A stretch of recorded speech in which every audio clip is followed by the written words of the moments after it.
alternative Digitalk. Real issues, real talk. Are you craving for that special meal that will entice your taste buds and leave you with lasting thrilling memories? Look no further. Spice Island Bulenga has got your answer. Natural, fresh and delicious juice, the best meals. Don't miss our daily specials from Monday to Sunday. Pizza Wednesday, Saturday Pizza Bonanza, you buy one and take two. Come dine with us and feel the experience. We are located at Prime Shopping Center in Bulenga, Mitiana Road. For inquiries, call us on 0704111720. Spice Island, we treat your cravings. Fellow citizens, following the sequence of events, Uganda seems to be at political crossroads.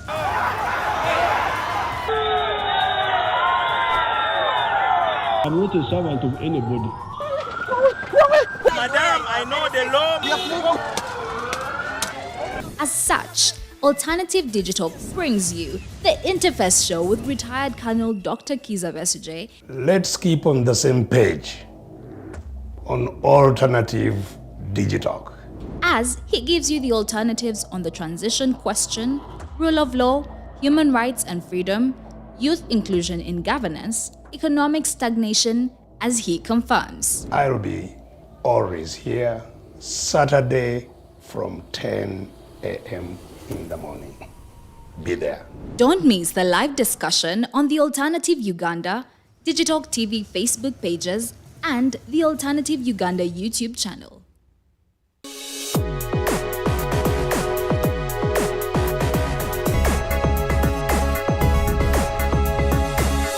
The alternative Digitalk.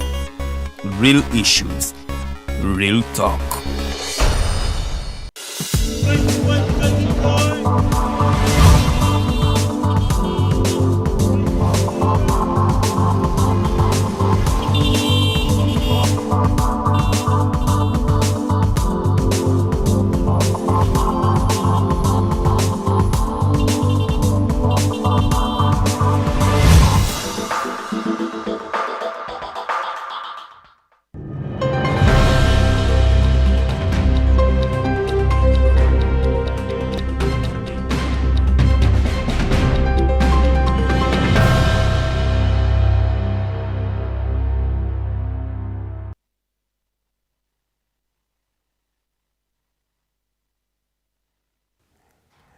We are live and direct. Today is the 23rd day of January 2023. Ladies and gentlemen, welcome and good morning to this special edition of the Mighty Drive Show. It is a brand new week and it starts on a good and a sad note for each and every person, particularly if you're a supporter of Manchester United. This is not a very good morning, but if you're a supporter of Arsenal, then you can sleep sound and well, because Arsenal is actually topping the table now. They are 8 points clear of Manchester City with a game in hand.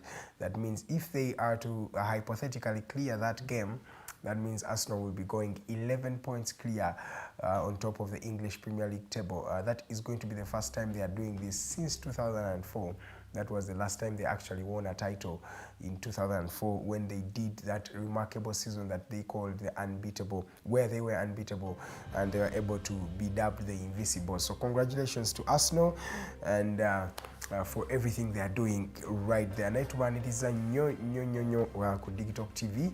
Amanya Zedga Matthew Karuhango okubanga kuweereza kugamba ennaku z'omwezi 23 tuli mu mwezi gwa Gatonya oba January 2023. Omwaka nno gutambula bulungi, gutambula bukwaku. Emboozi tulina nnyingi ezigenda mu maaso mu ggwanga ne wabweru w'eggwanga. Wano mu ggwanga tugenda kuba tutunulako wali mu nsonga za Joel Ssenyonyi n'omukyala Speaker wa Parliament. Among tugenda kuba tunyumya ku nsonga ezigenda mu maaso. Wali embeteza wakati w'akakiiko ka Kosase ne Speaker of Parliament. Tugenda kuba tutuna mu kyekigenda mu maaso eyo. Wabweru w'eggwanga stories nyingi. Tulina stories okuva mu Brazil, tulina stories okuva mu USA, tulina stories okuva wano mu Africa. Emboozi nyingi nnyo. Tubendiza nnyo. Amanya nze Edgar. Tuli wano ku Digitalk TV. Oba oyagala kutwegattako osobola okubanga okebera ku mikutu egy'enjawulo. Tuli ku Facebook, The Alternative Uganda, at Digitalk TV wetuli. then telune ku Twitter at the alternative UGA osobola okuba nga otusangawo. Tubeerawo buli lunaku olwa Monday paka ku lunaku olwa Friday. Tubeera n'abantu ab'enjawulo okuva ku ssaawa 2 ez'okumakya paka ku ssaawa 4. Tubeera wano nga tunyumyamu emboozi nammwe. Twabagamba tujja kuba tugezaako okuba nga tukyusa engeri abantu gye bakolamu emirimu oba engeri gy'okozesaamu social media. Ffe tulowooza nti guno omukutu gwa social media osobola okuba nga osobola okukola ebintu ebyenjawulo ebisobola okuba nga bizimba eggwanga, ate ng'era ofuna na ku mawulire amatuufu ng'ate ogafunira mu budde bwennyini obutuufu. Ayagala okumanya headquarters zaffe eziri tuli wano e Makindye along Lukilo Road oba overside zeri e Mubarak oba e Makindye. Ku Mubarak oba osobola okujja otusanga wakayita ka water pump akeeru kuli on the right side. In fact oba wakayita kapande kanira oba osobola okulaba Digitalk TV oba overside za Munyonyo ng'ova Konge oba wakayita ku Ndusa petrol station ng'okkirira bwoti on the left side of your road ojja kulaba akapande kaliko Sewagudde close. Ku Sewagudde wennyini awo olina okuba ng'opaakinga Digitalk TV eri awo mu gate ebeera ya black. Ayagala okulanga naffe era feel free okuba nga otusindikira obubaka tusobole okuba nga tulanga ebyamaguzi byo ku bbeeyi n'ensaamusaamu si y'amaanyi nnyo tutegeeragana tulaba engeri gye tusobola okuba nga tukyusaamu eggwanga lino. So gwayagala okuba nga olanga ebyamaguzi byo kuba ennamba eno eri nooti 7 nooti 1 8 nooti 2 2 oba 0701800212 ojja kuba osobola okulanga naffe mu kaseera ako kennyini. Ziri eddakiika 8 zezakayita ku ssaawa 2 ez'okumakya. Ndowooza tuyingire ku mawulire agasinze okuba nga gatambula mu ggwanga ne wabweru w'eggwanga. Tugenda tutandikirako wabweru w'eggwanga nga nkimanyi kana akanyomero kabeera the mighty global news updates. Wetwogera kuba bigenda maaso mu ggwanga ne wabweru w'eggwanga. Katandike n'ebyemizannyo. Omanyi si mawulire mangi agatera nnyo okutandika n'ebyemizannyo. Katandike ku mawulire amalungi. Arsenal olunaku lw'eggulo akawungeezi omupiira ogwasembereyo ddala mu Premier League twalabye nga bakuba Manchester United goals za 3-2. Omupiira gwanyumidde abalabi. Manchester United yasoose okuba ng'eroza kunva. Marcus Rashford yakubye goal yabaddemu ku bwerere naye twalabye awo omusajja Eddie Nketiah ng'akola equalizer yadde nnungi nnyo then ne basobola okuba nga baddabolinga lead yaabwe abasajja aba Arsenal. Bukayo Saka yakubye skima yabadde nnungi nnyo. Twalabye awo nga Manchester United ng'eyita mu mwami Lisandro Martinez omusajja ono yakawangula World Cup ne Argentina basobodde okuba nga nabo equalizinga naye mu ddakiika ezasembereyo ddala. In fact eddakiika yadde ya 9 nga bongeddemu eddakiika 2 Arsenal yasobodde okuba nga ekubaka goal nga kateebwa omwami Eddie Nketiah okuba nga batwala points zonna 3 wali ku kisaawe ekya Emirates. Manchester United gufuuse mulundi kati ndooza gwakubiri ogw'omuddiringanwa nga babakuba goal mu ddakiika esembayo nga babasuuza obubonero. Omupiira ogwasembyeyo baadde bazanya tiimu eno ya Crystal Palace era yabagase nabo badde mu ddakiika ndooza bo babagadde mu ddakiika era ya 9 nga bongeddemu eddakiika 3. Kikulaga Manchester United webadde losing concentration levels naddala ng'omupiira gutuuka okuba nga gumaliriza oba nga guba nga guggwako. So wetwogera nga Arsenal yekulembedde ekibinja esingawo okubiri Manchester City musinga points ziri 8 ate nga tannaba kuzanya Manchester City. In fact ne Arsenal kyakirina advantage nti ekyalinayo eggolu mu mupiira gwe mupiira goba tonnasamba nga ttiimu. So in case Arsenal ewangula omupiira ogwo egenda ku points 11 nga zesinga ttiimu eno ya Manchester City ali mu position ey'okubiri oba mu kifo ekyokubiri mu mbeera bwetyo. Arsenal yakoma okukola kino ekintu twali mu season ya 2-4 mu invisible season eyo baamala season namba nga tebakubiddwa mupiira gwonna. Eyo record bakyagina paka saa zino ttiimu yokka mu Premier League eyakamala season namba nga tebabakubye omupiira. Iyo season yali ya 2-3-2-4 abasajja ba Patrick Vieira be basobola okuba nga bawanika ekikopo ekyo. Mwalimu Bason Cambo, mwalimu abasajja nga ba Thierry Henry. Arsenal kwegamba kati anda Mikel Arteta eteredde nnyo. Mikel Arteta musajja abazenga redefining nnyo Arsenal eno era zenga agikyusa era olaba kati eri mu competing on top level. Arsenal nasobola okuba nga ewangula Premier League eno katulinde tulabe because wakyali empiira emyaka 18 egitannazanyibwa. Wetwogera nga tuli halfway the season naye era wobeerera mu halfway the season ng'olina omuntu akuddako ng'omusinga points 8 kitibira kyangu nnyo ng'ate oba olina eggolu eddala. Katandikireko kawosomo abawagizi ba Arsenal muyogeyoge wetwogerera nga mmwe ebyammwe biri bulungi era nga tukyaliko wabweru w'eggwanga nga tuvuddeko mu byemizannyo. Katandikireko n'eggwanga lino erya Russia. Olutalo lwa Russia lukyagenda maaso. In fact wetwogerera nga lugenda kuba nga luweza ndozo omwaka mulamba okuva webalutandikako okuva olwabalukawo omwaka ogwedde twalaba nga Russia eyingirira eggwanga lino erya Ukraine. Amawulire agazuuliddwa nti waliyo abantu bangi nabali mu kulwana olutalo luno naye ate abasinga okululwana si ba Russia bennyini wadde abarussia be balutandika. Russia ya signing oba yafuna abantu ba assassins be bayita awana group. Eno wana group eringa kalinga kabinja k'abalwanyi ba mercenaries. Abano nno basobola okubanga basasulwa ensimbi ne bagenda ne batabaala olutalo on your behalf gwe n'otasobola kubanga olulwana. Naye ekizibu ekijje nti eno group ya wana egenda mu makomera neefuna abaana ab'enjawulo naddala abafirika abasibiddwa ku misango egy'enjawulo ne babasuubiza okubanga bwe baba balwanye ennyo basobola okubanga bawona ekibambulya basobola okubanga bwe bagenda ne balwana mu Ukraine basobola okubanga bawona obanga basonyizibwa emisango gyabwe gye baba bazizza. Naye ekizibu ekiriwo nti abaana bana basinga bakwatibwa mu mankwetu. Example waliwo omwana eyakwatiddwa okuva wali Tanzania bamukwata ne bamuteekako omusango gwali gwakubanga akukuza njaga mu ggwanga erya Russia ne bamusiba emyaka gyali 9. Kuvannyuma okumusiba emyaka 9 akabinja kano kenkugambye kagenda ne kasobola okubanga kamujja mu kkomera ne kamusuubiza nti wanaalwana mu lutalo luno olwa Ukraine ne Russia ajja kubanga asobola okuddayo ewaka nga bamusalirako ne ku sentence gye baali bamuwadde. Unfortunately omwana ono yafiiridde era omulambo bagusindise dda mu Tanzania okubanga aziikibwa wadde Abatanzania bakyali mu kwemulugunya bagamba tebakakasa nti guno musango kubanga bo gwe mulambo gwabwe kuba bo baabawa ke baayita ndoza babasindika skulls oba skeleton y'omwami ono ne bagamba nti yoyo naye yafiiridde mu lutalo. We bakoze DNA results ebafunye tezabadde conclusive according to various reports. So bagamba tebagenda kubanga baziika omwana ono paka nga bakakasiza nti ye mwana waabwe gwe baali basindika okusoma. Omwana ono yali agenze kusoma master's degree mu ggwanga eryo erya Russia. Era si ye yekka, another Zambian student abadde asomera mu Russia naye fate yemu bamutwala mu lutalo n'afiirayo mu mbeera ezo ezitategeerekeka. Kwegamba bo abantu bagamba ndoza government tekoze kimala okubanga eprotecting abaana baabwe abagenda okubanga balwana entalo zino zibagamba nti tezisizaabwe bo ba just basaalumanya oba bannaalumanya mu mbeera eno yennyini. So wetwogerera nga abantu bagamba bataaga okubanga babagamba ki ekiddako kubanga abaana baabwe bafiira mu olutalo lwennyini lwe bataasobola kubanga balutandika. Omwana yafa Zambian oba the Zambian student who died amanya ge ye Lemekani Nirenda. Ono mwana nagambe yali asindikiddwa kubanga asoma mu ggwanga erya Russia naye ne bamuteekako emisango gya drugs oba okubanga akukuza ebiragalalagala.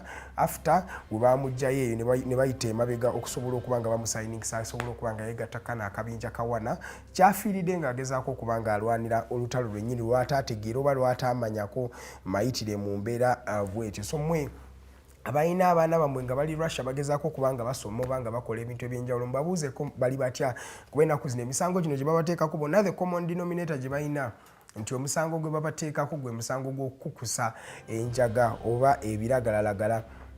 So mu mbeera bwetyo bwe bamala okuteekako omusango we guti bagenda ne bakugjayo eri n'ogenda n'osobola okubanga olwana olutalo. Naye ate baana bangi abafiiridde mu ntalo zino ezitategeerekeka mu mbeera bwetyo. So kyekyo kigenda mu maaso wadde nga ebibuga ebyenjawulo ebya Ukraine Russia bagezaako okubanga bamufufugaza mu biveera eyo. Ekyasembeddeyo oba olutalo olwasembeddeyo ddala lwabadde wali mu Dnipro, that is the eastern part of Ukraine, nga amagye ga Ukraine gagezaako okubanga gagoba amagye ga Russia gabadde gagezezaako okubanga gawamba ekifo kino. Olutalo luno lwetwogerera nga abantu abakunukkiriza mu nkumi n'enkumi be bafiiriddemu okuva lwatandika. Era Ukraine ye eri bubi. Otunulira kati Ukraine kye baliko tebakyalina masannyalaze mu bitundu ebisinga okuggyako ekitundu Kiev, era ne mu Kiev omwennyini mulimu ebitundu ebitalina masannyalaze, tebalina mazzi, bakaaba, tebalina mmere, tebalina internet, n'amasimu gennyini ge bakubirako tebakyagalina. Kwegamba kikulaga olutalo ki kye lusobola okubanga lukola eri abantu ababa balwenyigiddemu mu mbeera eyo yennyini. Era nga tuvuddeko katukirireko mu maserengeta ga Africa that is South Africa. South Africa nawo nno beeyongedde okuba nga beekokkola amasannyalaze agagenda entakera. Balina ekizibu kye bayita load shedding oba blackouts, eyo gye batera okukiyita. Ate nga kino kyafekitinze bizinesi z'abantu ab'enjawulo naddala abakolera mu suburbs oba mu bitundu ebyabagagga eyo mu ggwanga erya South Africa. South Africa erina population y'abantu milioni 62 million, naye ku bantu abo abantu abakunukiriza milioni 18 babilivinga oba babeera mu bulamu obwobwavu, extreme poverty rates mu ggwanga erya South Africa. Juka South Africa ly'eggwanga erisinga okubeera unequal mu Africa muno, era ly'erimu ku mawanga mu nsi agasinga okuba nga tegenkanaakana. Mulimu abagagga bangi ate nga mulimu n'abaavu abangi. Ekizibu bagambye okuva kino ekizibu ekyajja ekya blackouts oba load shedding, olabira ddala nti abantu baluuzinga ssente ezikunukiriza mu milioni 233 $233 million every day because of these blackouts. Abasinga blackouts bazifuna olunaku lulamba for like 12 hours okuva ku makya paka akawungeezi nga tebafunye ku masannyalaze ne gakomawo ekiro, oluusi ne gaddayo ate era ne gakola kyekimusa. Abantu balaze obutali mu mativu bwabwe nga basaba omwami ono President Cyril Ramaphosa asobole okuba nga akola kyasobola okukola. Yes, Cyril Ramaphosa teyasobodde kuba nga agenda ne mu World Economic Forum, egenda maaso wali mu kibuga ekya Davos mu ggwanga erya Switzerland gye batera amawanga gonna wegeetabye oba wegali okuba nga geetaba mu mboozi zino ez'okuba nga banoonya engeri gye tusobola okuba nga to increasinga mu world economics oba trade oba ssente oba engeri abantu gye basobola okuba nga beekoleramu ensimbi mu kibuga ekya Switzerland. So South Africa yo tebali bulungi, bagamba amasannyalaze gabafuukidde akayirigombe oba akayinja mu ngatto. Si eyo kanno, amawanga mangi mu Africa agatawaanya n'ekizibu kino. Naffe Uganda abagakola ffe kennyini naffe tutawaana n'ekizibu ekyo mu mbeera eyo yennyini. So wetwogeranga byebyo ebigenda mu maaso mu ggwanga liri erya South Africa. Okyali nno ku Digitalk TV ziri eddakiika 18 ze zaakayita ku ssaawa ebiri ez'okumakya. Nze Edgar Matthew Karuhanga okuba nga nkuweereza mu mbeera bwetyo. Katugendeko mu ggwanga erya mu Southern Africa lino nno baliyita Malawi. Tugenda mu kibuga kye bayita Blantyre. Blantyre kye kibuga nno ekyokubiri ekisinga obunene mu ggwanga erya Malawi. Ndowooza ekisingira ddala obunene kye kibuga ekya Lilongwe. Lilongwe is the biggest city in Malawi, followed by Blantyre.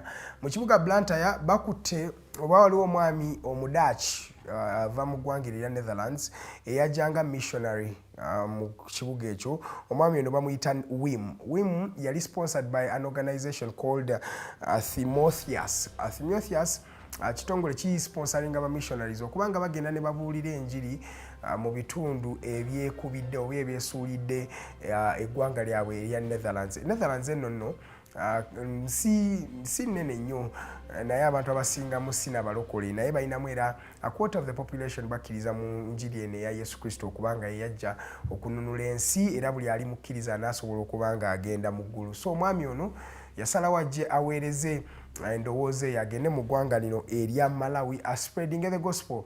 Unfortunately omwami ono bamutaddeko emisango gy'okuba nga agezaako okuba nga akozesa abaami oba homosexuality oba nkiyite ki sexually assaulting men, kyekigambo kiyinza okuvaayo obulungi. Ono nno mu kitongole kyabwe ekya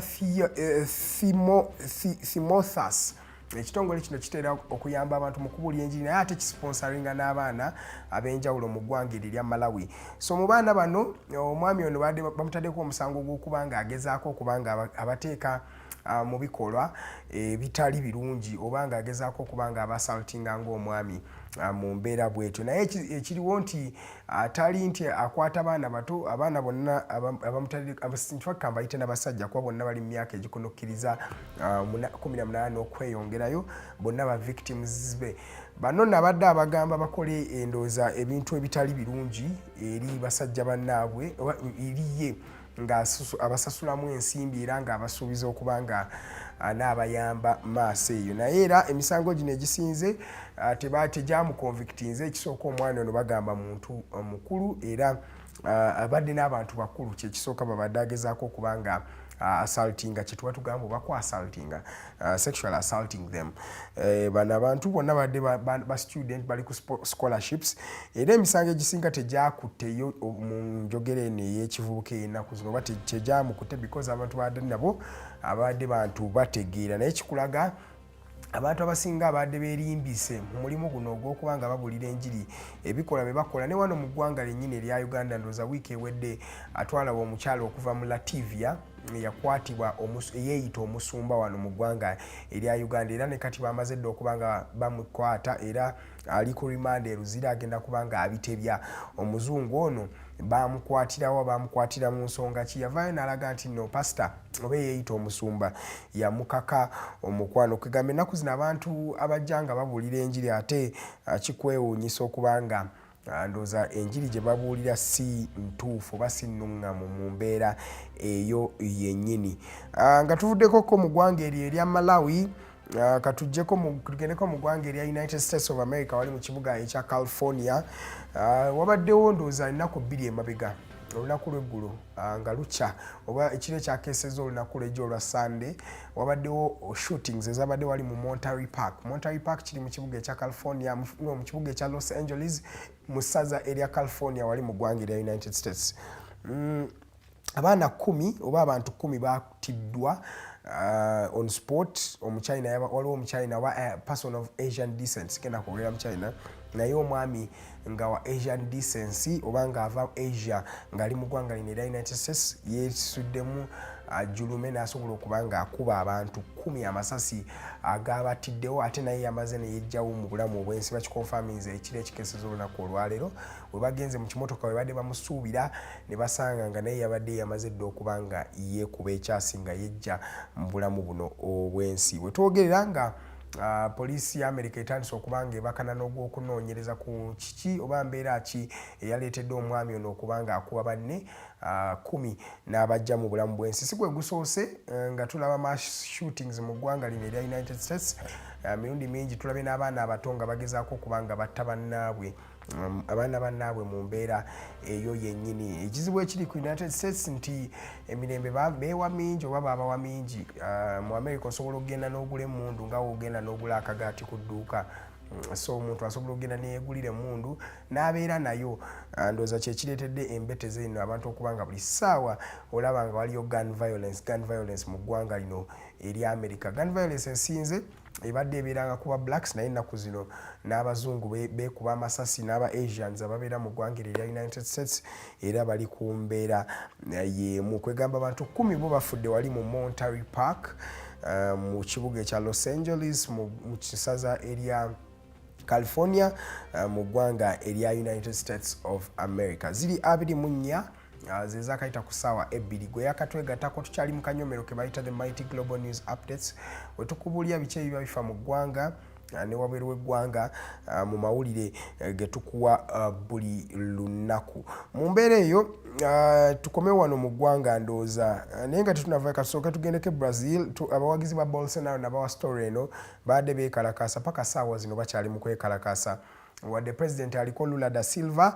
yamaze dde okuba nga agoba abadde aheading amagye oba military ya Brazil ng'agamba takoze kyamaanyi okuba nga akoma ku bano abeekalakaasa ng'alinga ayagala President Bolsonaro oba nga awagira Bolsonaro so Lula da Silva amugobye n'aleeta omulala n'agezaako okuba nga azza embeera mu nteeko wali mu ggwanga erya Brazil. Jukira Brazil yakava mu kulonda era abantu bakyusa obuyinza mu kalulu era baawa omwami gwe bayita Lula da Silva wadde abawagizi ba Bolsonaro eyali yeesimbyewo ne Lula da Silva bagamba embeera eno si nnungi era bo tebakkiriza biki ebyava mu kulonda nga bagamba mwalimu embeera etaali nnuŋŋamu mu kalulu ako akaali kagenda mu maaso mu ggwanga erya Brazil.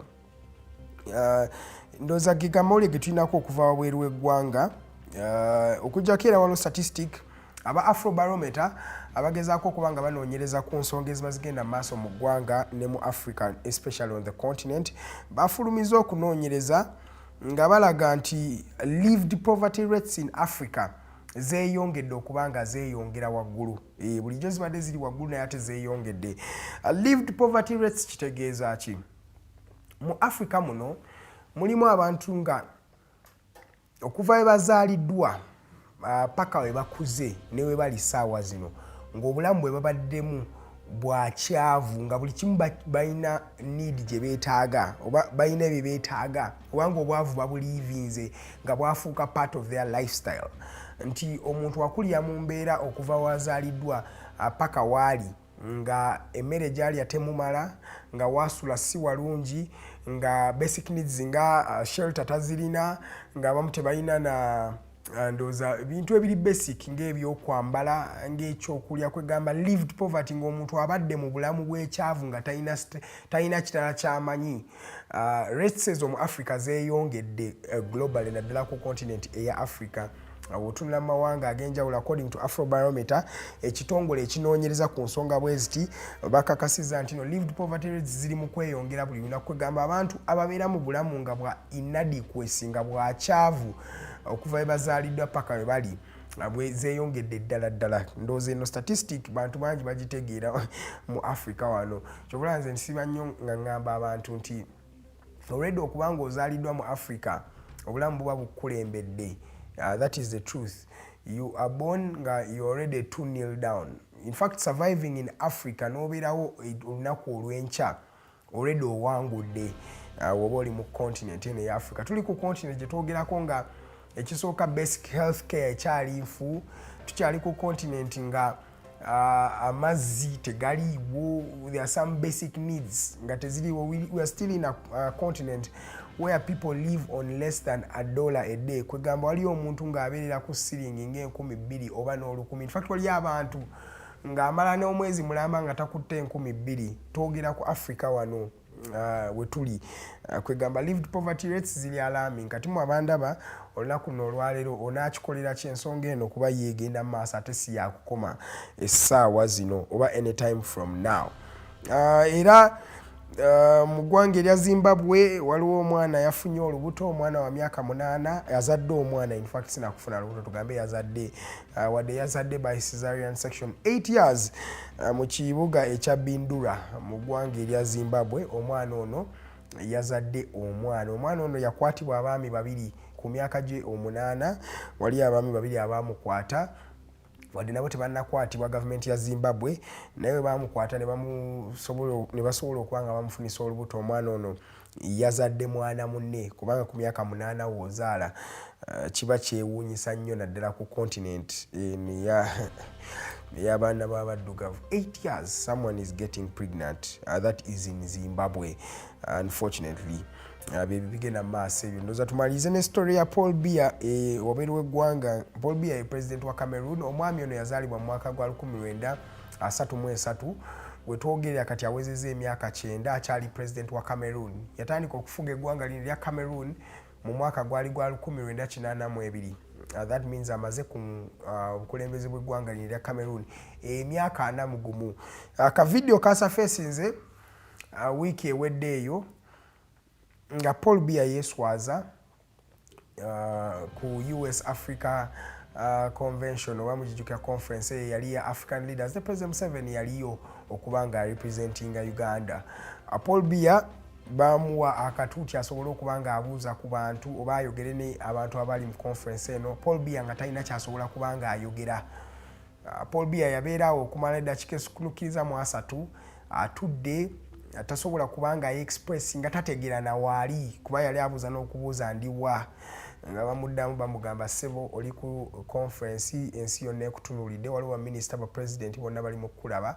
Paul Biya nga tasobola na kwogera kintu kyonna yamaliriza ayisizza omukka ogutali mulungi mu public, si mulundi gumu naye emirundi 2 ng'omwami ono akikolera ku stage kwegamba it was one of the most embarrassing moments not only for Cameroon but for Africa as a whole. President omulamba n'atuula mu maaso g'abantu abakulu abalina ekitiibwa nga tasobola nakwe expressinga nga tamanyi na waali nga kyali mu kukola ali mu kweswaliza ku stage. Kavidiyo kano kasafasinze naye kaswaziza nnyo Africa as a whole, ba leaders, omuntu n'okulembera eggwanga n'osobola nga tosobola nakuba nga otegeera wooli naye era ng'okyali sitting president. Era baamugyewo bujja ba aid be mu mbeera eyo yennyini.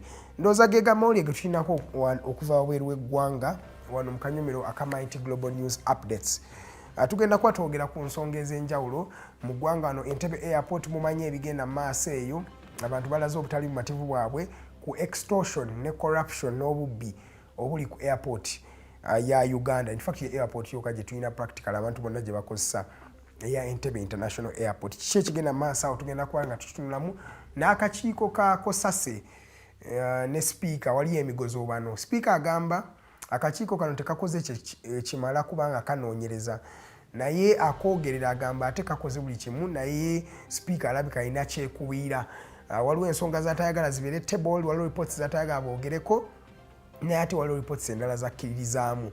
Mu mbeera eyo Joel Ssenyonyi jjukira baanoonyereza ku Uganda Airlines bwe twategeerera emigozo n'egyali gigenda mu maaso mu kitongole ekyo nti CEO waayo yali afuna millions ezikunukkiriza mu I think 8 or 10 around there, a lot of millions of shillings that were being given to Miss Jennifer Bamturaki omukyalo oyo. Ate kyategeerekeka nti yali talina na bipapula bimwogerako kubanga atuula mu office eyo, era kyategeerekeka nti n'abamuddako nabo tebalina bipapula by'amaanyi bya muzinzi, nekitegeerekeka nti n'abantu abakulembedde airlines eyo bafuna omusimbi mungi.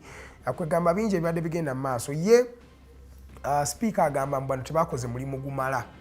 Joel Ssenyonyi agamba akakiiko ka Kosase akawedde mu myaka 4 oba 5 egy'ekisanja bafayiringa reports 9 ku bitongole 9, naye bo mu mwaka gumu gwokka bafayirinza reports 5, naye ate speaker agamba nti no tebakoze mulimu.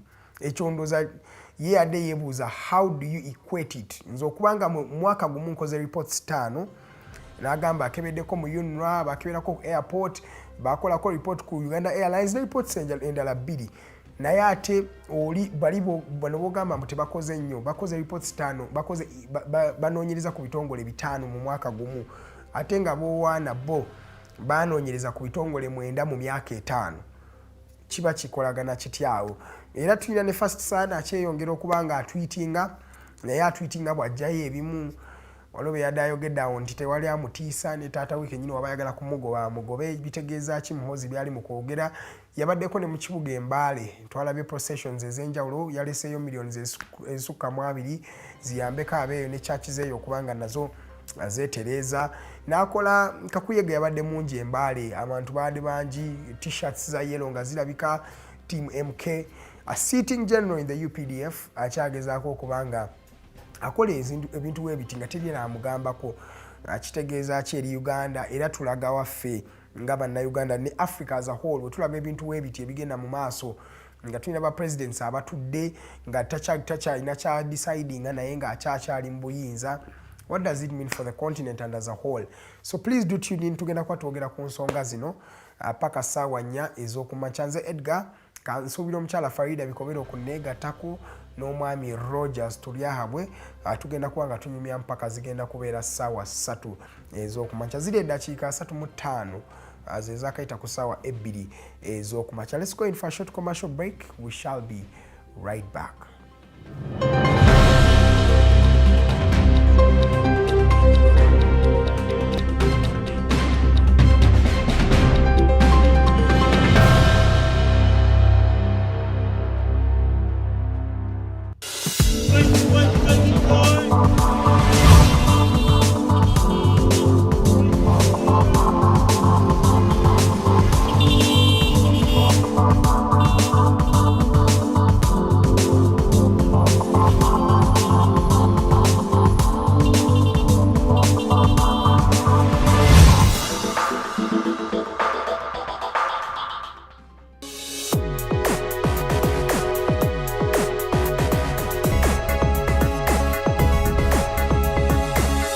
The Alternative Digitalk. Real issues, real talk. Are you craving for that special meal that will entice your taste buds and leave you with lasting thrilling memories? Look no further. Spice Island Bulenga has got your answer. Natural, fresh and delicious juice, the best meals. Don't miss our daily specials from Monday to Sunday. Pizza Wednesday, Saturday Pizza Bonanza, you buy one and take two. Come dine with us and feel the experience. We are located at Prime Shopping Center in Bulenga, Mitiana Road. For inquiries, call us on 0704111720. Spice Island, we treat your cravings.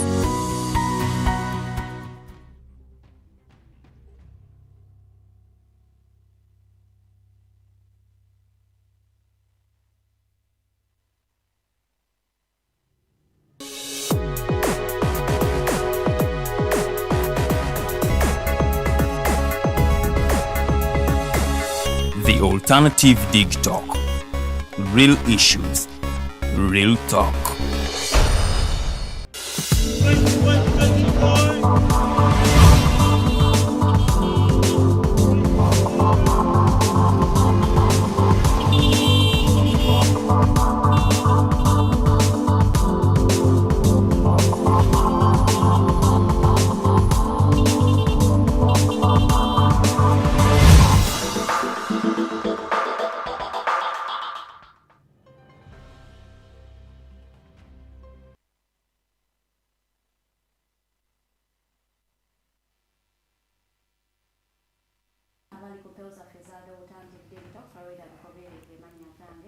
Nemu studios n'omukulu weedigama Karuhanga nga ate kwotadde ne Rogers tuyahabwe tugenda kubanga ate twogerako ku nsonga eziri mu kugenda mu maaso mu ggwanga gwe munnanga oziraba otya yeewo byatuuse like gwatafulumanko Uganda. Why are you discussing airport issues? Baali bakuyimirizaako. Do you even know the procedures like omanyi ne wotuukira ng'otuuse ku airport? I think that there should be such programs abantu bamanye ogenda otuuka ku airport nga at walabako show ku Digitalk ngeraga nti bwotuuka ku airport otuukira ganeno nomanya emitendera notabula osanga abantu abamu bali mu kubajjako sente because they don't know anything. So oli bwakusaba sente owaayo buwi you think it is you think it is part of the procedure, so you do not know whether it is wrong or right. So oli akugamba leta $10 bazisabira na mu dollar, you think it is okay because now it is an airport. It is an airport. Singe badde nguzi yali nsabye za Uganda naye kasabye $1 kirabika sente za airport. So munange jangu tunyumyemuko naffe naawe ya experiencingako yembeera bwetyo nti baali bakulemeseza okufuluma ate munange nga basabye sente naawe jangu onyumye story yo. You see mu stories zino ezammwe abantu abamu mwe bayigira munogenda ng'oli bulindaala nti ngenda ku munange ntuukira wa omuntu bw'asaba ekintu kyansabye nina kukola ki. Quote of the day is, if you set your goals ridiculously high and it is a failure, you will fail above everyone's success. If you set your goals ridiculously high and it is a failure, you will fail above everyone's success. Let me show you. Was setting a goals and Rogers yali for example ya oli yagula ka box kena akatekako blue tech. Kati woba toguze blue tech. Nogula emotoka endala nga to shootinze golio nogula emotoka endala naye nga eri mu kika kyekimu kati yagula vitis you are failing above ya setting a vitis kitegerekese. If you said you want to buy an acre of land olina setting njagala kugula 10 njagala kugula 2 kwana notatuukiriza kugula ki eka nogula 7 ku 10 you have failed above yagula 2 kwana. Yeah. Thank you. Good morning. Good morning. What is the essence of that? Because now he's being poetic. Set the goal Set the bar high. If you fail, you will fail high. You're better than someone who fails. I want to stay within my limits. You set a small goal because you're afraid of setting and I achieve my goal. And achieve less. You will achieve less. But there is also a legend who is going to set a goal like a Vitz and achieve his Vitz. Yeah, that's okay. So he's okay. But there is a legend who's going to want a blue tech, but it does not, at the end of the day, buys a border. So no one fits our last. Let that. Hey, what I was setting a two over exaggerated goals. Goals Malako. Good morning, ladies and gentlemen. Negatidwako two influential, intelligent young people who are redefining how we consume news right here in Uganda and on Digitalk TV. One is Farida Avikobere and the other is Mr. Rogers Aturiahabwe. Farida, inatandika na wiki ya badate. ebadde bwetyo tenyuma nnyo naye ekisookera ddala we yaseera January tebeeramu nnyo masanyu gali awo ekyokubiri ebaddemu stories mpitirivu naddala ekisaawe ky'ennyonyi kikutte wano ne wali mazima stories nnyingi nnyo mulimu abaana abaleese ne stories okuva ku nnira zikwasa ennaku okuva everywhere atandise okwogera ku experience ye I think tugenda kugwa bugeddalo because wotandika oyingira buli omu alina experience kusinziira ku wawa we baba munyigira so a week tebadde nnungi nnyo kubanga mubaddemu amaziga mangi emiranga mingi naye tusaba mukama it is the beginning of the week we begin with new energies ebiri ebirala tubireka mu emabega gye tuba tuvudde tusuubira tujja kuba ate tubeerako ne we tutambulidde. What has interested you mostly? What has interested me is story Anita Amongi ne Joel Ssenyonyi. The other one is coming up. It seems the speaker is protecting someone and then he wants to use Joel as a scapegoat mukozesa amusuleyo oba is using Joel against the Kosase members like bamuchawe. So so it is something. It is a very interesting We're going to talk story. about that story in a bit. Rogers, today, good morning. Good morning, sir. How are you? Why are you happy today? I am actually happy. I don't even need to ask you why are you happy. You are supposed happy. to be happy. Like, no, why should you be sad? The moment that you have asked him, Sometimes it was just a miscalculated question. Rogers is a happy man. No, I am happy. I am supposed to be happy. Yes. Life but is too I short. am against so happy because of actually the stories that are going around. Okay. Farida was saying that we are not on a very good note. On the other side, I actually think we are. With the Entebbe, you see, these people need to be exposed. With how Entebbe is going, with how Ssenyonyi and Anita Among is going. Anita is being exposed, by the way. If anything, I think Uganda she is should a country that exposes if anything, she should be the one person who should be censored. So she actually thought she will expose Ssenyonyi and the tide is turning against her. Yeah, you see? Exactly. So I am happy for that. I am happy for Entebbe. I am happy for Nira that is coming up. I am happy for a lot you of are things. You actually happy for it. I am actually happy. So even if now when you enter Uganda Development Bank, I am NSSF has also been on the verge, by the way. Have you realized this year is a year of manifestations? Even NSSF. January has begun on the extremes only. Everything comes in extreme. Everything is coming out straight out. So I am happy. Even if the whatever the thing is not, the problem is not solved. At least there has been some light that is shed. No, the fact is, solving a problem starts by when you realize there is a problem. Exactly. So I think now a lot of people are opening their eyes to the fact that there is a problem. And let me tell you, I am mostly the only sad part I have about the Among Ssenyonyi thing is that the people, especially the MPs in the NRM, are aiding Among to misuse our office. It is the one thing that annoys me. So that means the problem is with the entire It's with parliament. the MPs, the entire parliament. Because honestly speaking, if you look at the actions of Anita Among, it has been nothing but excitement and misuse of our office. But we're going to delve into that story. I don't want you to preempt so I am happy for now. But is there a story that you feel particularly has really edged over? It doesn't necessarily need to be in Uganda. Any story that you feel has really, I don't know, intrigued you as a person, surprised you, shocked you? Well, there's one, but it is not shocking. The whole thing on the Cameroon president, Paul Biya. The embarrassment. It's the embarrassment, but I think he also deserved that. He has lived his welcome. He's been in power for 41 years. He has outlived his welcome, and his health cannot hold, really. So it's just, you see, that's the problem with greed. We had the Salva Kiir recently peace himself. Yeah, he was urinating on himself. We have now a president of Cameroon do other things. He was farting. He farted twice in public. He was when you look at this, to be embarrassed, maybe. When you look at this, but you guys, if Paul Biya gets embarrassed, Africa is getting embarrassed. No, No.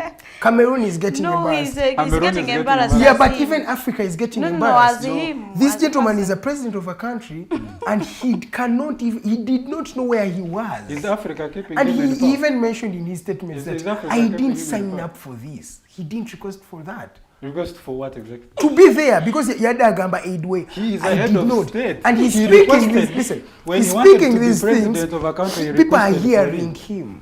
He requested for it the moment he felt like he's still fit to be a president of a country. But he must represent it. So he asked for Farida. it. He deserved it. Farida, what do you think about that particular story? Paul Biya goes in front of African leaders. Paul Kagame was from speaking, and his aide is telling him, Paul Kagame is from speaking right now. It is your turn. There are ministers in front, there are presidents in front looking at you. And he's like, hey, okay. Then nibamulekera kantu nibamulekera copy ya speech ye ngatasuwa na kusoma kiri ku mpapula lwennyini. He's just perusing. He's like he's in his own time. And then, the aide is coming fast. back. He's telling him, sir, the whole world is waiting for you to speak. He cannot speak. He's like, eh? What are they saying? They want embarrassing. And as he's saying those things, he's looking confused and he's farting. He deserved it. Fine, I want to get your comment before I tell you my interesting story. I think African leaders deserve that. Yeah. I agree. Absolutely. He's making 90 years this February. Yeah, abeeremeza mu ntebe because there is no way omuntu nga tabadde mukadde bwatu ya we alikoze ezo blunders naye ba African leaders balina engeri gye beeremeza mu buyinza and then natuka No, usanga siyeremeza naye nga abantu waliwo abamulirako because I don't think Biya can even go for an election okunoonya akalulu. Can he? Bani abamunoonyeza atula butuuzi waka. Africa will be He mine. is from France, just so you know. He lives in France. But he's a president of Cameroon. And Cameroon, you guys, this is Africa. It's really Africa. No, but it's not even funny, you guys. It's embarrassing. No, it's for the funny. whole of Africa. And you wonder why Africa is the way it is. You see, the problem we have is we generalize. I agree. No, look throughout the spectrum. Listen. How many presidents are there that have reigned for less than 20 years? Listen. You realize most of them back at there. Even in East Africa, we have our grandfather. You call him grandfather of the region. If Cameroon settled for a president to rule them from another country, byonna ibatuukako biba sana. Because for them as a country, they have failed. How could you accept a president to be ruling you from another country? And how could you? You know how much money his son has, how much properties he owns. Because now they cited You for cannot be in that. power for more than 40 years and you're broke. Even your grandchildren will never be broke. Even the children of your His grandchildren. whole lineage will never. Never for now. For me, your video, bajibatereddeko okulaba Paul Biya, the way he was actually really embarrassing himself. The whole world is seeing. And he's really embarrassing himself. That is was he even aware that he's he was. That's the thing. He did not know where he was. Exactly. That's the thing. He asked, are there important people? Exactly. That's what he was asking. Are there important people in the ground? And they're telling him yes. President Kagame is from speaking. You are next. And he's saying these things, and everybody's hearing. His microphone is on. He's whispering into the microphone. In the microphone. Ladies and gentlemen, then for me, my biggest interesting story was an Afrobarometer research that was Paul Biya before we actually move on. I don't know if the sound is on. Demandez ça. Est-ce qu'il y a des gens importants là? Les ministres qui sont là. Le président Kagame a parlé, il est parti, introduit. Le monsieur vous a introduit. Il y avait un monsieur de vous qui vous a introduit. Je dois parler maintenant. Vous pouvez rester assis, parler assis. Vous pouvez parler assis, étant assis. Ici? Oui. Pourquoi? I mean, it's so sad. It is is sad. It's very sad. I don't know, this is Africa for you. Is there a possibility he wasn't briefed or something? No, but what was he doing in US? What did he think he had gone to do? Maybe he forgot. But then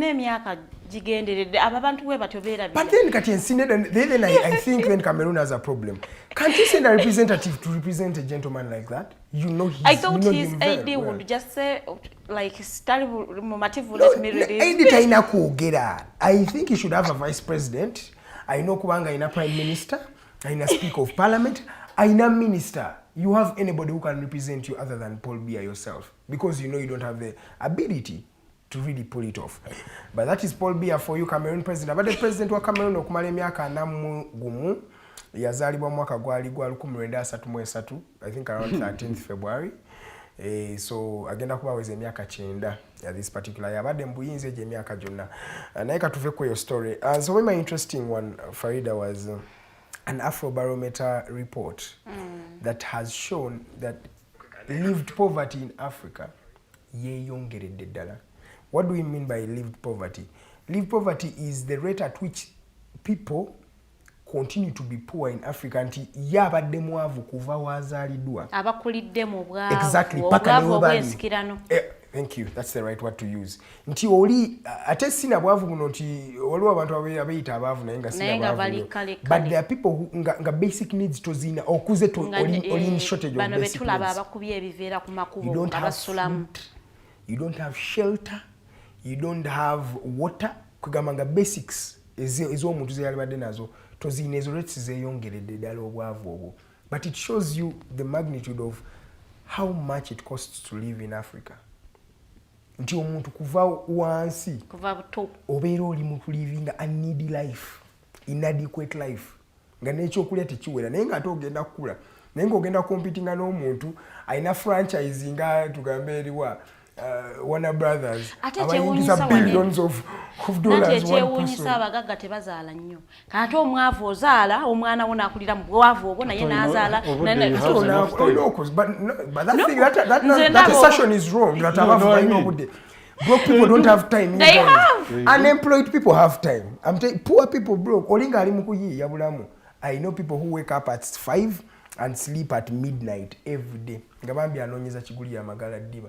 Nga inokera mukatale sawa 10 asoka asubule ayo kafuna obutu bwana atunda ajike sawa 4 era nyoke no mutwalo bakanana wakasawa no goyokera ko lives above 1 oyo no ali above 1 that one is above oyo talivinga tali mweyo group yawe mwaba abantu be ba group there are many legends who don't even make wali abantu watawezana nusu wali omuntu watakwata nusu 10 mu Africa muno okumala omwezi mulamba kituufu. You people this is not okay. Mu byalo abalinda seasons yalimye yawo bukasoli bwe bambi obutawera na kilo 10 so ngalinze season. But it shows you where Africa is. You people ndusimanyi tugenda kula kubanga twejja mu bwavu nobanga tujja mu beera. The report was for Africa as a whole or Uganda? Africa as a whole.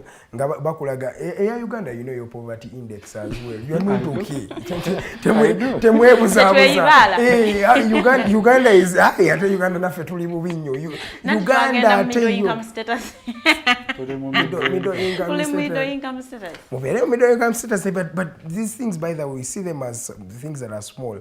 But this shows you tuli bubi. There are people who are actually tuli bubi, but I think tuchogedde nnyo kya tuli bubi. I think people need to hear like tukoze. Okay, there are things that are working. What should be done? There are things that are working. What should be done? Kubanga mukyalo oyo yakubye ekiveera ku mabbali ge kuba otera okubalaba nga ina abaana nga bana nga bazimbi bafunye obutiti ne bateekako ebiveera ne beebako omwo. Omujja okyusa otya embeera y'oyo omukyala bw'atyo. And there are a lot of people that are living that life. And by the way, Katinze, abasula ku makubo wofuna omukisa n'oyitako mu kampala sawa nga 5-6 abantu ababe basse ku bubalaza bafunye ebibox ne bateekawo ne beebaka bayitirivu. Exactly. And let me tell you, those are usually the few. Because tulaba the minorities by the way. I will tell you from where I come from. Usually they are, you know, you have like a land and there are forests coming up, and there are people who want to clear. Obviously, they will come. Can I work for you here and there? You probably won't pay them, but they want somewhere to be. But someone will come. They have like 10 children. But when you look at them from the perspective of someone who lives on the street of Kampala, they will look better. Because there you can get food. By the way, because you eat badly off. As in, there is nothing to put on the table for their family. They have no plan for the future of their family. They just eat. They just live. Yeah, and those are the many. Those are the very many. By the way, these ones are the minority. These are the very few. There are people I see in Kampala around Homestead where I stay. There are people around there and oli bali mu karume ekisoka nga wansi kataka naye ng'olede kali mu swamp ng'ate olede bangi. They are living no bali bo tebe walimanyi mu ghetto abantu waliyo levels wali abamu nga bamazi gagenda bayingirira ng'enkuba etonnya nnyingi right kati ate waliwo bamu nga bo basula mu nsulo nga gava wansi bwe gati. So this family I'm talking about, these families, they are not, it's not even one. These families I'm talking about, you find kind of mzigo jafe mujibaye mtwalo 8-10. Yes. Nenga muzigo ogwo Farida musulamu abantu nga 7.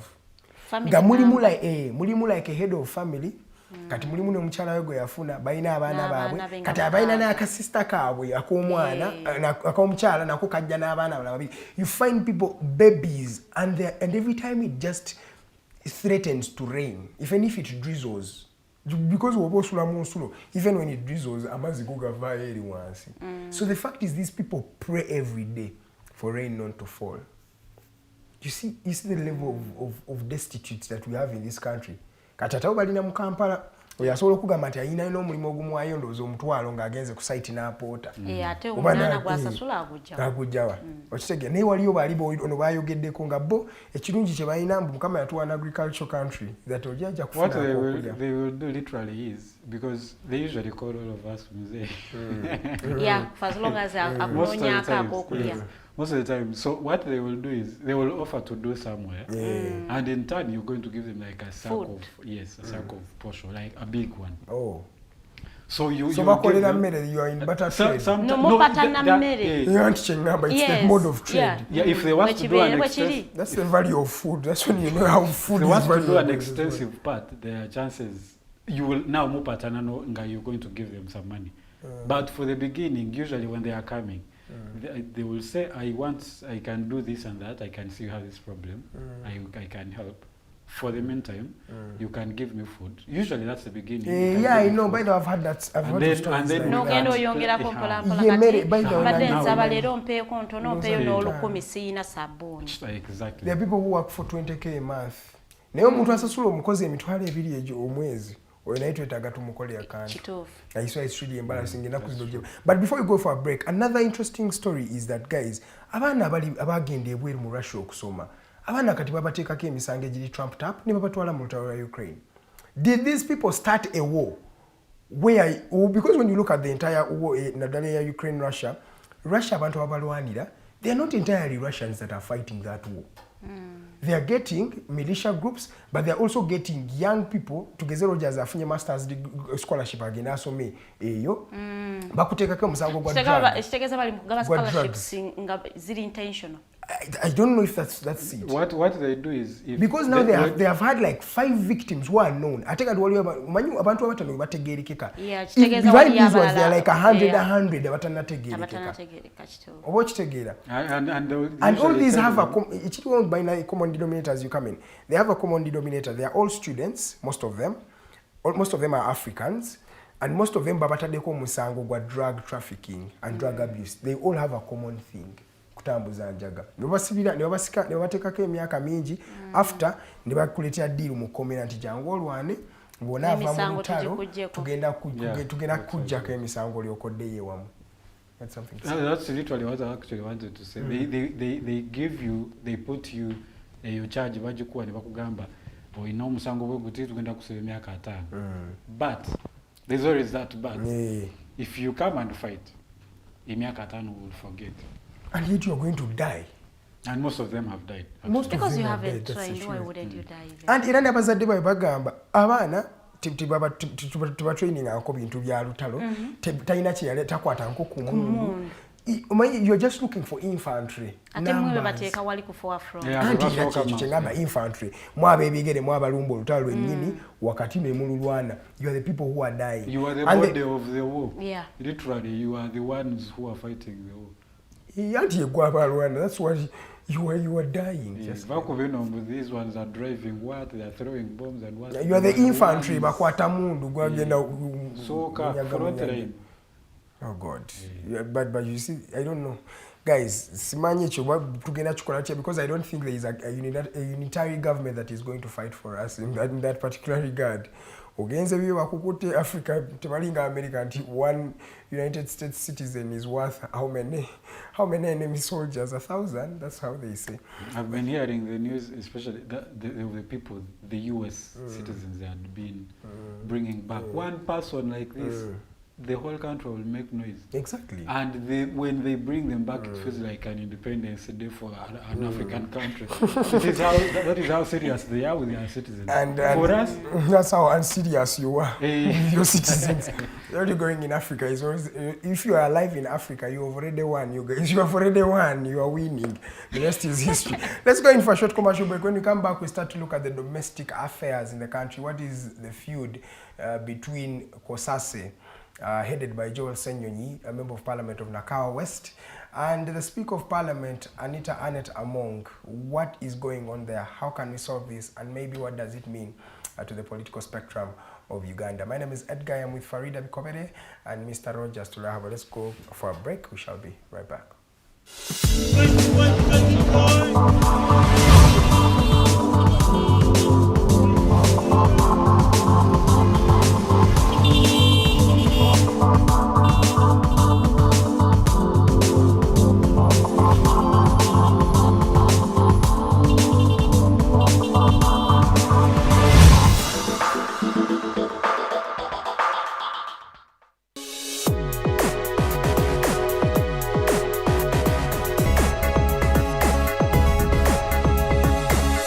The Alternative Digitalk. Real issues, real talk. Are you craving for that special meal that will entice your taste buds and leave you with lasting thrilling memories? Look no further. Spice Island Bulenga has got your answer. Natural, fresh and delicious juice, the best meals. Don't miss our daily specials from Monday to Sunday. Pizza Wednesday, Saturday Pizza Bonanza, you buy one and take two.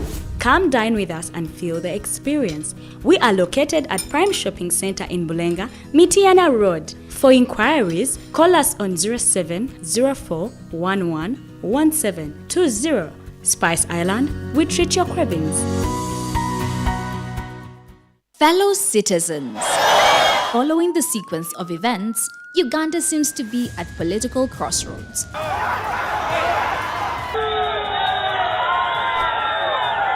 I'm not a servant of anybody. Madam, I know the law.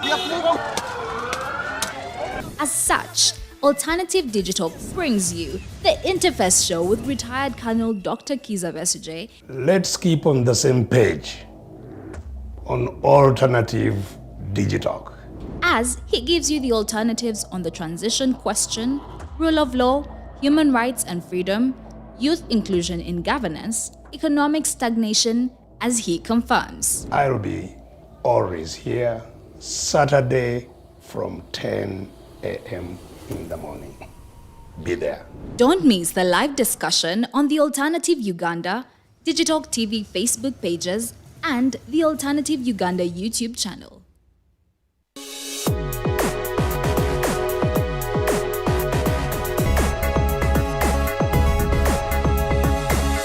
The Alternative Digitalk.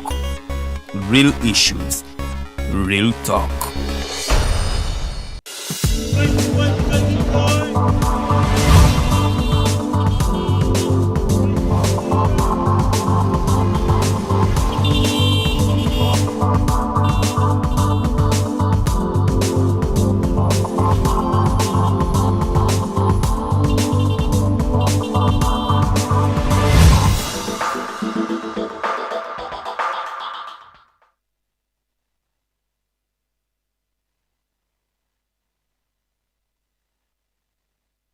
Welcome back from that short commercial break. Good morning, dakika 5 zezakaita ku ssaawa 3 ez'okumakya. Tukyali wano ku Digitalk TV, enebeera Mighty Drive, ebeera olunaku lwa Monday paka ku lunaku olwokutaano kuva ssaawa 2 ez'okumakya paka ssaawa 4.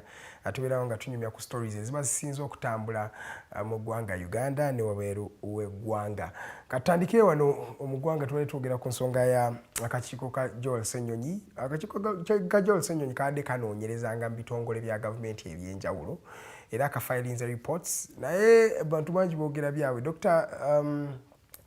In fact Speaker Anita Among yavuddeyo n'agamba ekisooka, this is a very incompetent committee, worst performing Kosase. It is the worst performing committee, Ssenyonyi committee naku zino bakayita.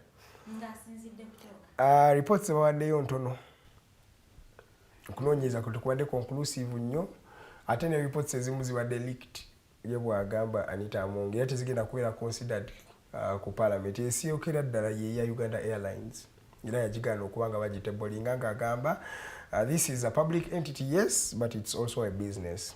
Buli woonaalaga ebigenda mu maaso munda business nayo oba ogitta. Faida bikobere.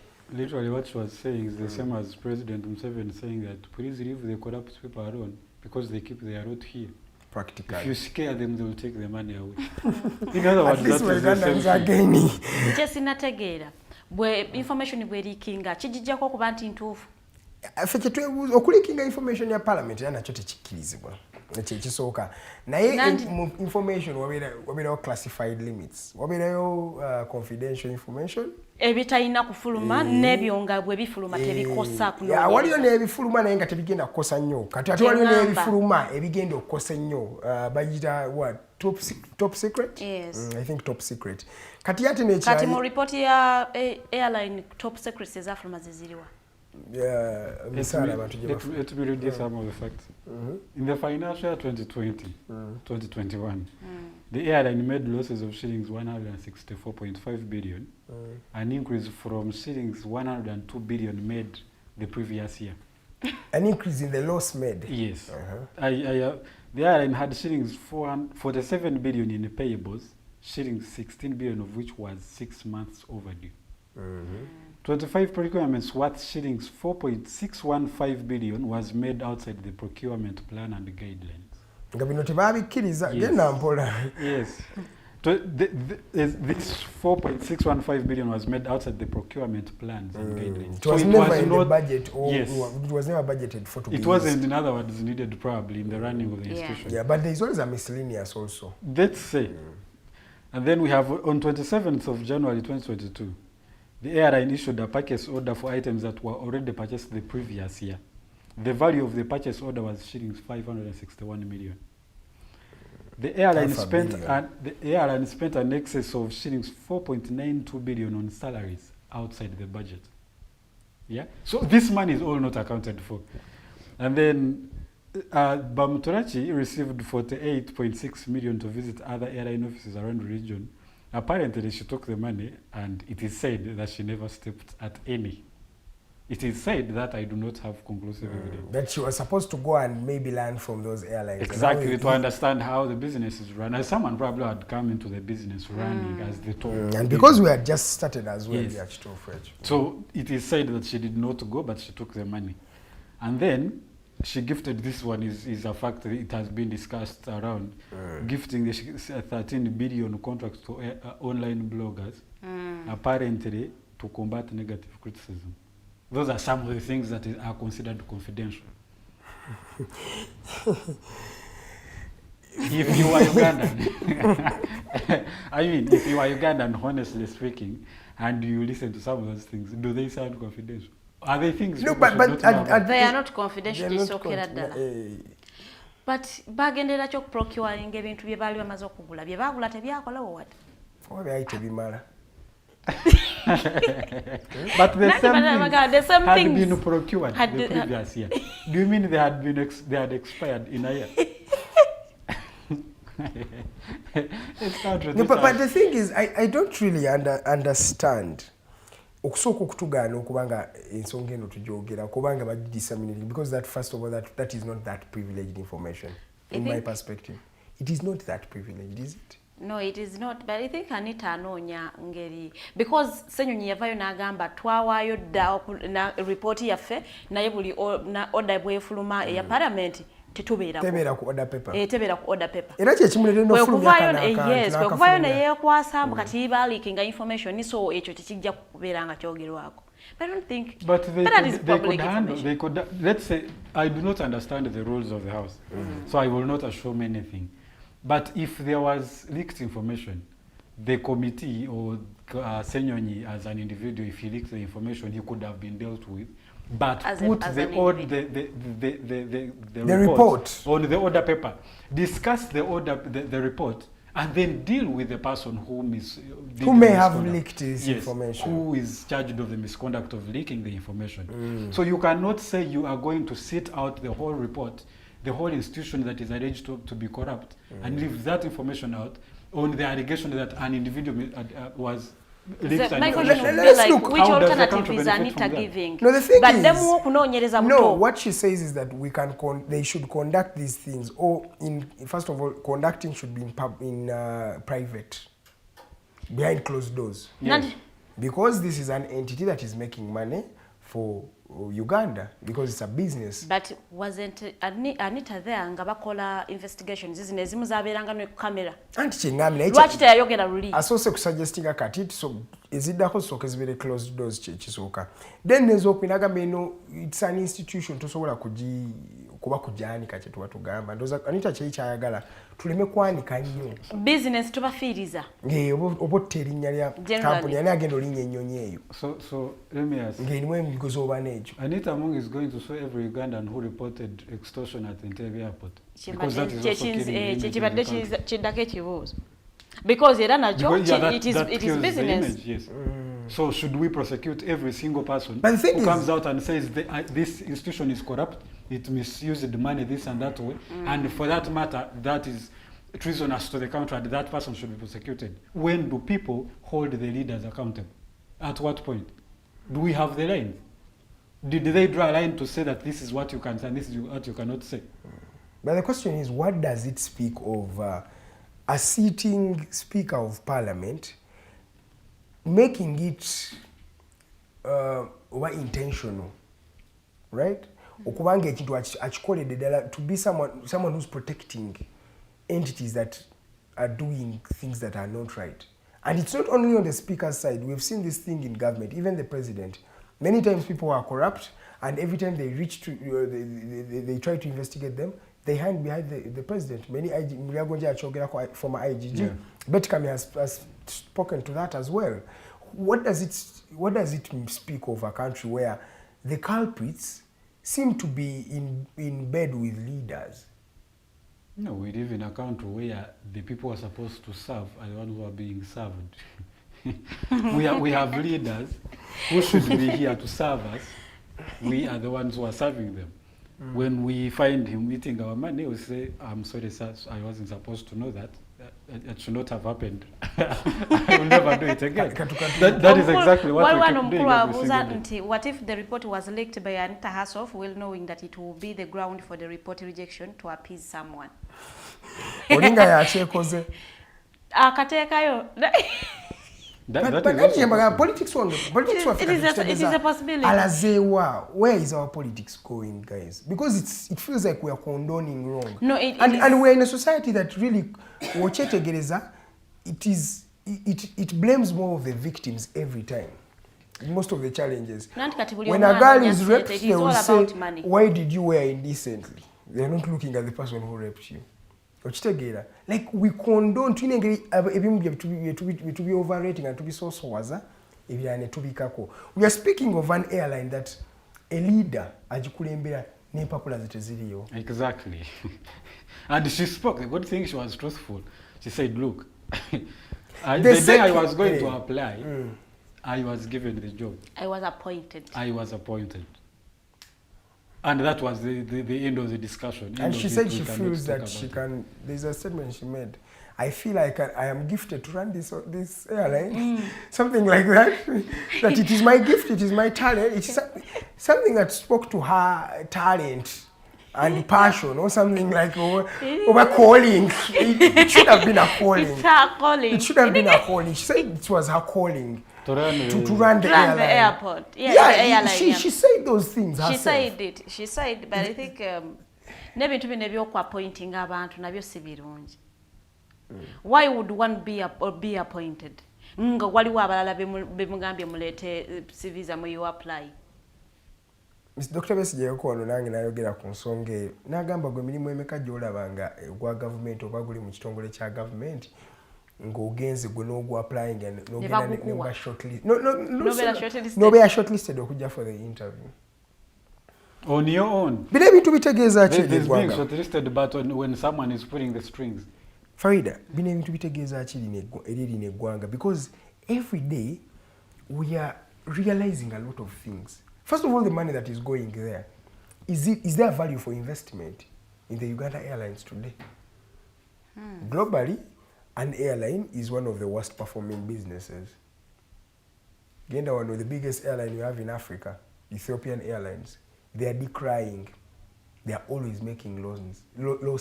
Rwanda Airlines, Rwanda is always recapitalizing Rwanda Airlines. South African Airlines, same story. Kenya wajiwulira one. What? I don't know. Farida, tell me. Investing in the airline wouldn't be a bad investment. I wouldn't say I am against it. It's a PR thing. Kutunda gwanga. Yes, tutunda gwanga. So I say it is something that brings in money. Wakuba money is mishandled. Because every day people are coming in, people are going out. At least people are always traveling. At least people are always traveling. It's You like are being sure. in the food business because people will always every eat. day. But they have different varieties of airlines they can use. Mumikozo wana jino jamuine jamu yoni agendo kosa airline yamu. Well, that's another issue. That's another issue. Let me support the fact that we need the airlines. Yeah, but we need the airline and it's working. But the problem is from the time it's been working, we are just investing. It is not bringing returns. A business that is okay. A business that does not bring returns, how practical is it? The first year invested 102 million. And he said, okay, it was starting. No, billion. Was it billion? A billion, not million. It was taken. Twakatandika. Twakajireviving. Omwaka ogwokubiri tuongeramu. Omwaka ogwokusatu tuteekamu naye sokuwulira. Eri mu kukola nga businesses endala waneno mu Uganda bwe zikola. For as long as they are being run by government. But the problem is the variables are not they don't make sense. How? You are having a CEO who's getting 87 million plus a clique of people who are around him getting between 50s, 30s millions, and you know an airline is broke. Gwe CV yenkanawa egenda okuleta nze ofune million 87 omwezi. Nanti okuba nti airline eri ku nga bank manager afuna million 53 owa Bank of Uganda. Tulina ku investing am airline. It is just being run by bad people. I think tulina ku cleaninga. We just need to clean. But as you are cleaning, someone who's in state is saying don't clean. It means be bafunamu bakifunamu. Bani abakifunamu? Bogambia abali mu kugamba don't clean. Those ones saying don't clean. It means bakifunamu. We are kind of running away from the problem. The problem. No, there are different variables in the problem. No, the problem is not that the airline is bad. The problem is we have very, very wrong people running it. Yeah. We have very bad processes.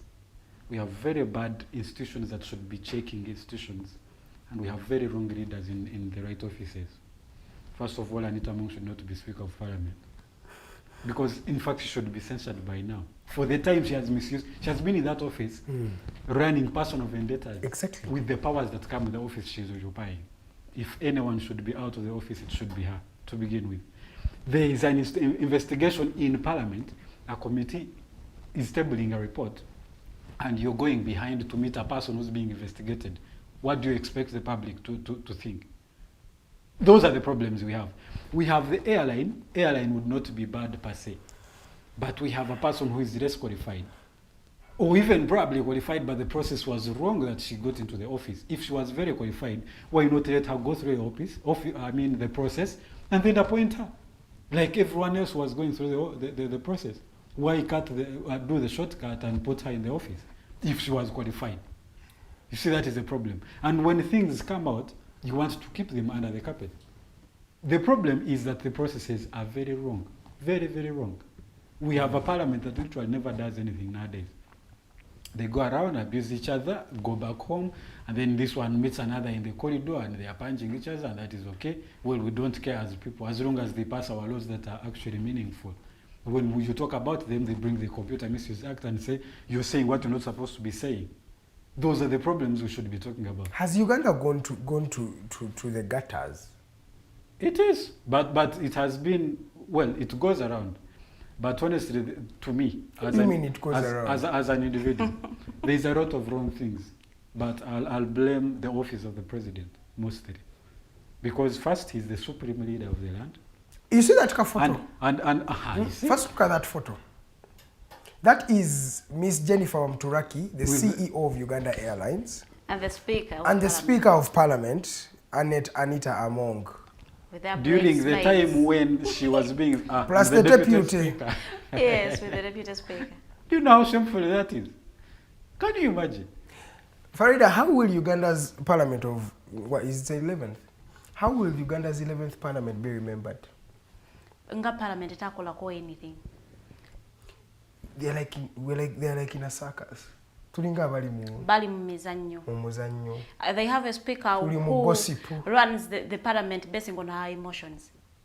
Oli bwamunyiza, she will table something against them. Zake. Yes. A case in point. Namuganza essentially. Namuganza's the parliament is going to sit to hear the censure motion for Namuganza. Parliament? Yes. Today at no, it's a committee.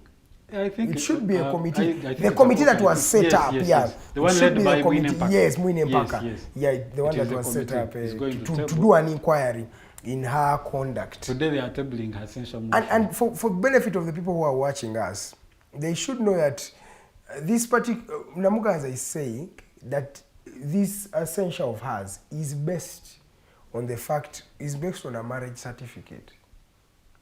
Or on personal wrangles. A marriage certificate of the speaker. Yeah, that was made by the husband of Namuganza. And in fact, that was not made. The refusal.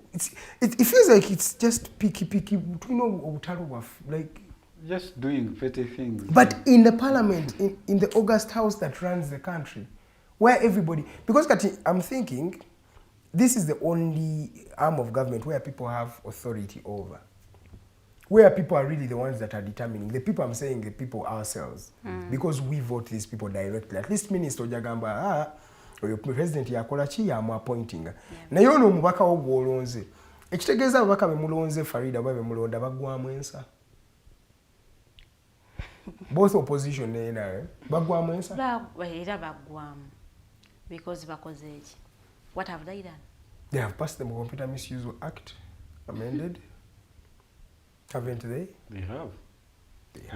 And to whose benefit is the Computer Misuse Act? You. To us. That today Farida someone will take a pic of Farida without her authority, she can actually go and claim justice. And those are the problems we have right now. That the cost of justice is also high in this country. Are those the things we need as a country right now? Should those be priorities, really? And we have civil laws. Civil laws are if you do something and it doesn't make me happy, I can go and sue you. Does it need the state to sue you on my behalf? Yeah, the state these days is taking over. These days, exactly. No government is taking over. I think did God dismiss your charges? It was dismissed. But they were dismissed last time, right? Yeah. Tewali value. Tewali musango. Yeah, tewali. Tewali evidence tulumika ntitufu twali awo nga tuli mu stalking. We were cyber stalking the president, the person of the president. That was the charge. We had to. And offensive communication. And offensive communication. Atwagenda okuddayo nga offensive communication, of course, baja outlawing. So disturbing is my piece of the president. Cyber stalking. Cyber stalking. So you did talk about the people voting.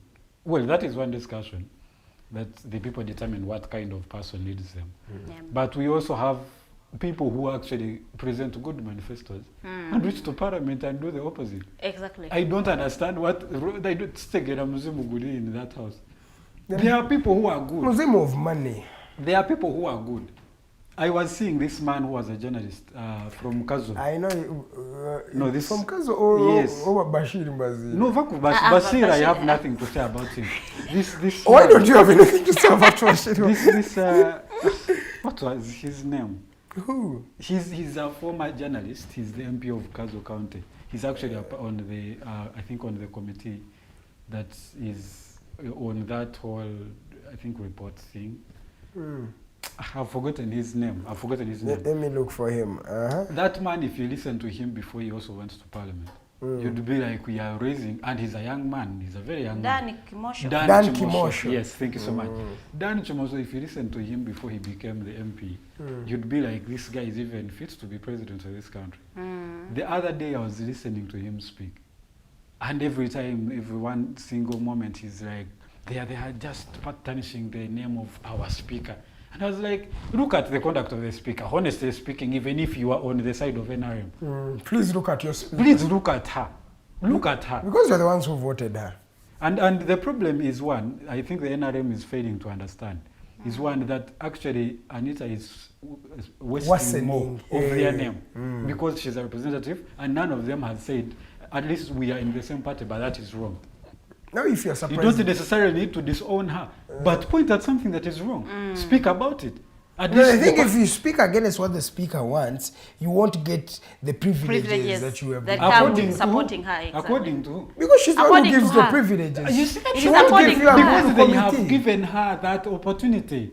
Because all of them have decided to keep silent, keep their arms in their legs, and feel like if I say anything, something is going to go wrong. But why? But she's representing their party. In parliament. Every speaker is supposed to be kind of Ediga tokyamya bantu. Togamba mbe speaker is supposed to be kind of a constitution ya investing amanyi mangi mu bantu. It was never something that you can blame on anybody. The speaker's office, speaker yagenda okusalawo committee gyogenda oberamu, and committee gyoberamu yeraga the magnitude of the money you may make. Right? Speaker yasalawo ani agenda kuzi trips ezili overseas. Yasalawo most of the things. So speaker omukwata we Farida, you may not travel outside Uganda for your entire term. And so you decide you'd rather keep quiet because you want to travel outside.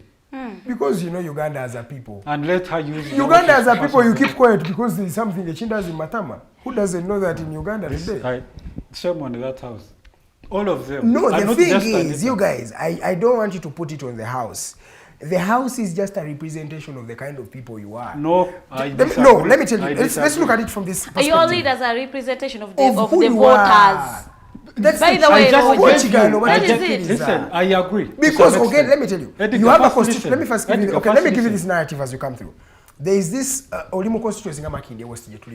How many people are in Makindye West? Balinga abantu emitwalo ngana.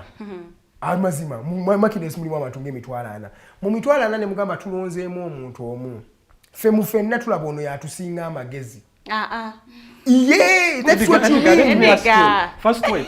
No, you have picked the most brilliant of you all to go and make laws. To go and get for you. Katimalo Dani. Twalondo omuntu alina obusobozi. Exactly. Edgar, you work with the Digitalk, right? Yes, sir. So when you go out and misbehave, is it right to say that? No, that because I did not try to hear. No, because that is what it is. I was given that is what it is. When someone goes out and does stupid things, we want to say that the constituency is the one that should be to blame. We have a Farida, like they said, Digitalk. Pick one person to represent you in the Uganda Journalism Association board, right? Nemu pickinga awan EMK. Edgar Matthew Karanga mbukati femu Digitalk tulaba Edgar gwegendo tukole kyo tuchikire ku ujja abana asalayo Bannamawulire baffe. Bwe ntuuka eri n'ensirika oba n'enjogere oba n'oyogera ebyekisiru era neweekola ebyamagezi era Digitalk. Is it now because the Digitalk made the wrong choice or because you did stupid things? No, it is because Digitalk made the wrong choice or right choice. Hypothetically, we are thinking. Listen, hypothetically we think that we get the ideas we table from our people and we take them to Parliament. So, if our people want the Computer Misuse Act, Kampala Central, as me in Sereko, representing my people, derived by the power I got from my people, I have come and I have tabled this. You brought a good example. Edgar, let me ask you. Which one of the Kampala people asked in Sereko to table that bill? Are you Sereko? Sereko knows his people. No, but when he tabled those things, how many came out to refuse? What was how going many on? came out to refuse? No, listen, Edgar. The problem we have is one. Yes, every time a leader does a stupid thing, we want to excuse them and put the blame on the people who voted for them. I agree, yes, people, to a good extent, are also to blame for the type of leaders they send in. But every time a leader does a wrong thing, hold on to them. Hold it to them, because they are the ones who made the decision to actually do something stupid, not the people. No one sent that man to go in the house and table Computer Misuse Act just to keep the people, to make the people shut their mouth. Because he knows when he does a stupid thing, someone is going to talk about it. So he would rather someone should be, held their mouth and they should not say anything. And we blame the people now that they no, but the thing is, we're not okay. The thing is, the other reason why you could blame the people have the power to take that person out of parliament. Did you know that? They probably do. Yes. Are they taking the person out of parliament? Do they know they have the power to do that? Then whose problem is that? It is both for the leader for the leaders and the voters. If the people who voted, if they knew that they can vote this person into power, why didn't they find out if they could take this person from power? Can I ask you? I am going to still blame the populace of this country, because I believe we are, as a people, naturally calm. We are, as a people who accept anything that will come to us. I'm telling you, people went and did this amendment, 2017, age limit. What did Ugandans do? So Edgar, they are hijacking your institutions. You are people of sane minds. You are people who are mature enough. You are people who see what is going on in your country. You are, in fact, in everything there, you are the common denominator. When taxes increase, you are the common denominator. When loans increase, by our loans, we are in 80 trillions right now. We have passed the threshold. The loans are going there, Ugandans are collected. Everything is happening. We are seeing circus in parliament. Ugandans are okay, comfortable. They are not okay. Tebayina chakola. They are out of options. Can you just speak to these things? Speak and do what? Even okay, let's look at let's look at the social media where Ugandans feel comfortable speaking. When things like this happen, what do they say? What percentage of Ugandans is on social media? There are 12 million Ugandans on social media. Active, out of how many? Active users, there are 48 million. Out of how many? Active users are 3 million. No, I'm going to narrow it down. Active users are 3 million. Yeah. So, the active users are out of the 3 million. How many people have you seen? Maybe a petition that has 50K. So you'd rather have the 30 million represent the 40-something million? No, I don't have them represent. They are already representing. They're already representing. I don't have them to represent anything. So you reach a conclusion on like a 1% of the whole population that we are okay with what is going on? No, that's what I'm saying. Okay, the rest of the population, where are you? Well, the rest of the population is one that you should talk to. That is what I was saying. Talk to. Listen. They know these things. They don't know. Edgar, stop assuming. They do not know. Ugandans don't know that corruption is there. Why is it that when they asked them about the different entities, what was going on in Entebbe, how did they know what was going on in Entebbe? Abatono abo. Do you know Tibagamba mu whole world 1% be batabali nyenyonyi? Abatono aba bali nyenyi kati genda mu kyalo Ediga okumanya nti Bannayuganda tebamanyi obabuuze ku issues za Entebbe airport olabe bameka abalina idea n'abakiwuliddeko obuwulizi batono nnyo abakimanyiko era obuno bu video bwe tulaba bakadama ne bana abantu abalala abali nyenyonyi be balina evidence be babadde basaba sente because have you people here in Kampala batono nnyo abali nyenyonyi Ediga and many Ugandans that's the thing the change ko Uganda banji abayina ekizibu ky'okugamba nti no they just politics bamuvaako. Yeah, that's true. You will hear someone say as ebyobufuzi sibiriimu ne kituufu tebamanyi banayitukkirize bingi abantu bye batamanyi. No, the others. You guys, abamu tebamanyi but we have 79%. Listen, Farida,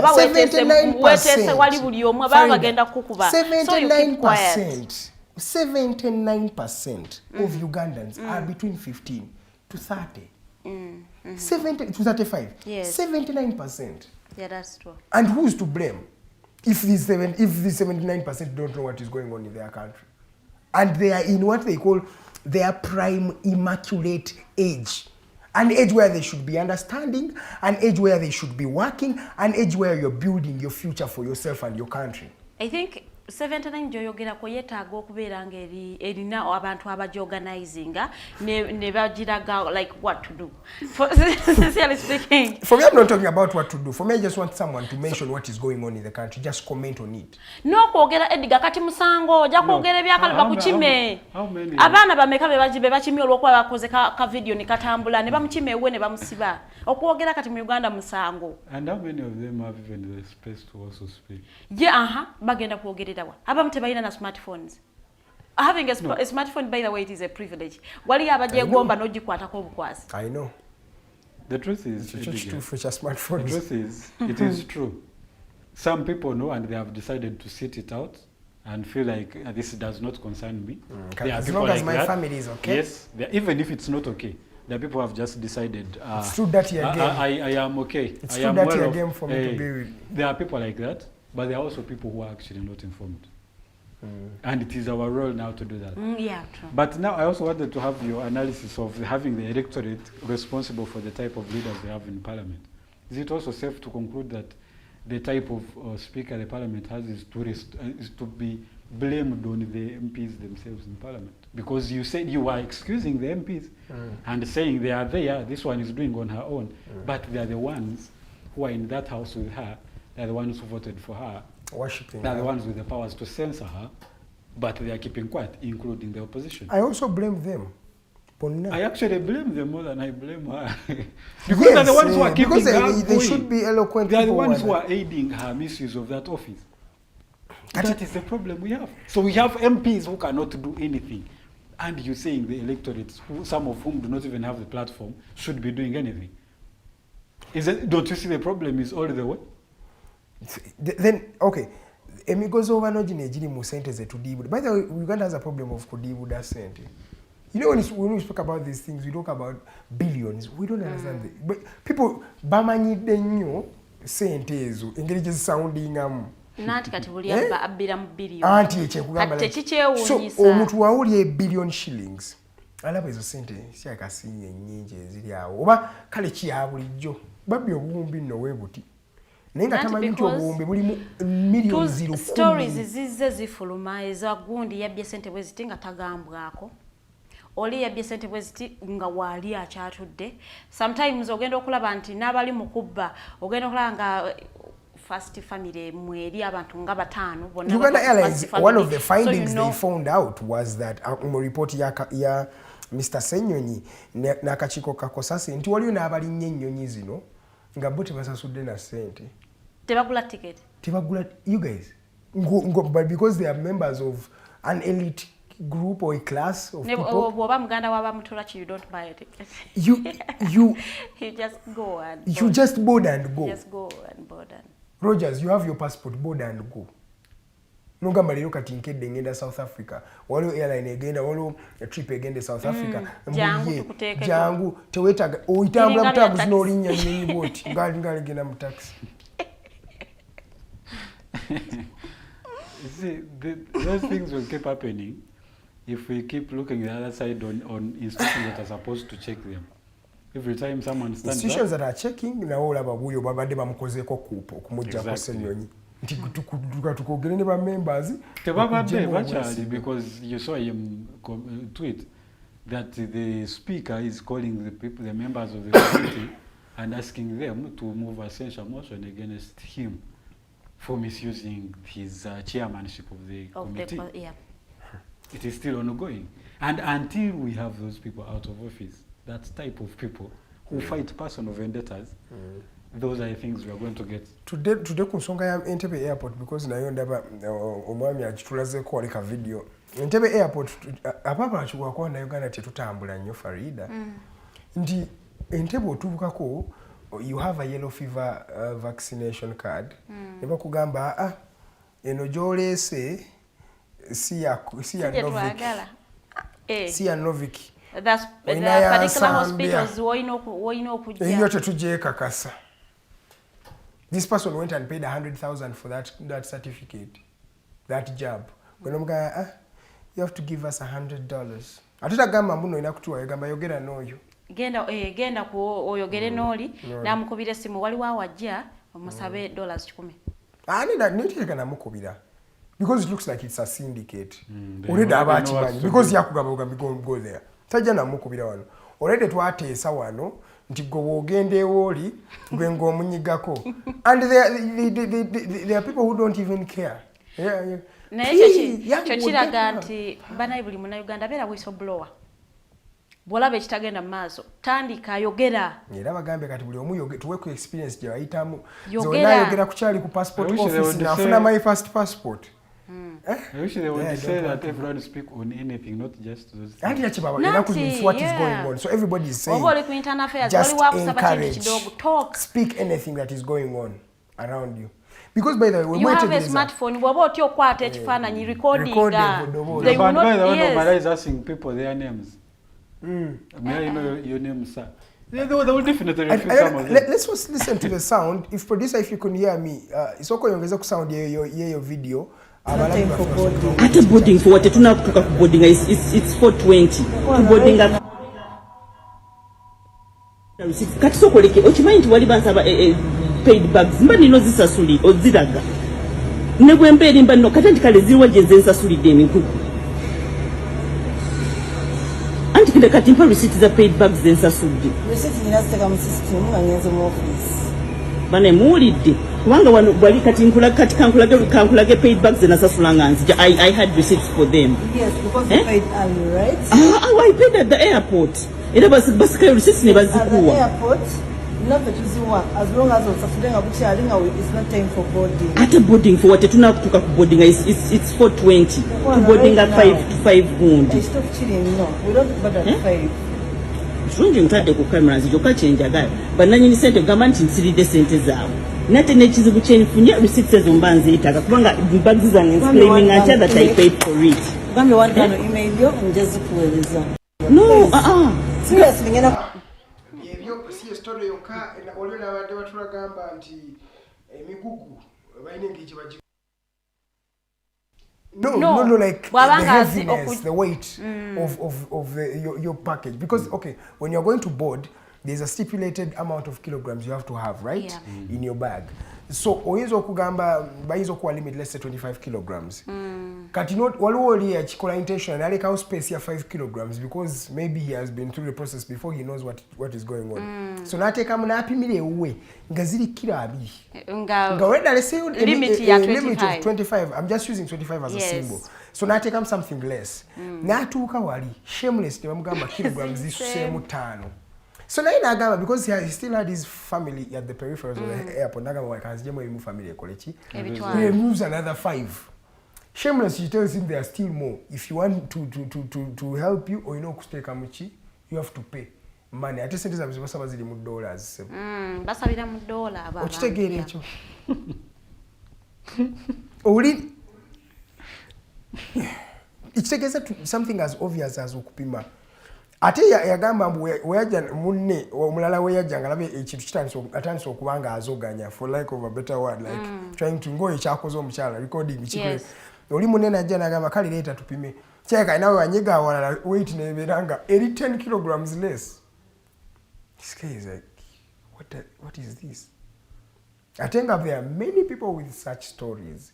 I've had people gwe bali baganya okugenda okulinya because vaccination ye ebadde yombu before bajimukubange naku bajimukuba so yellow fever has to work up to 10 days like okutukira da mubiri yenga agamba togenda fuluma because wakamala ennaku musanvu ne vaccine mu mubiri go tenakola yako akuganira wano kwa airport ogende eri ate nga requirement wano yetaga you vaccinated at least ko weri yali badagamba okay gote tugenda yita wano because na yono yagambe aneda tenda bakusinkinga bulungi because wona afuna ya dola 10 ngesinga ngesinkinga but corruption doesn't surprise me. Does corruption surprise you guys anymore? Nze njagala okwebaza yatandika this whole circus ya airport. Omuvubuko oyo yakola omulimu gw'amaanyi.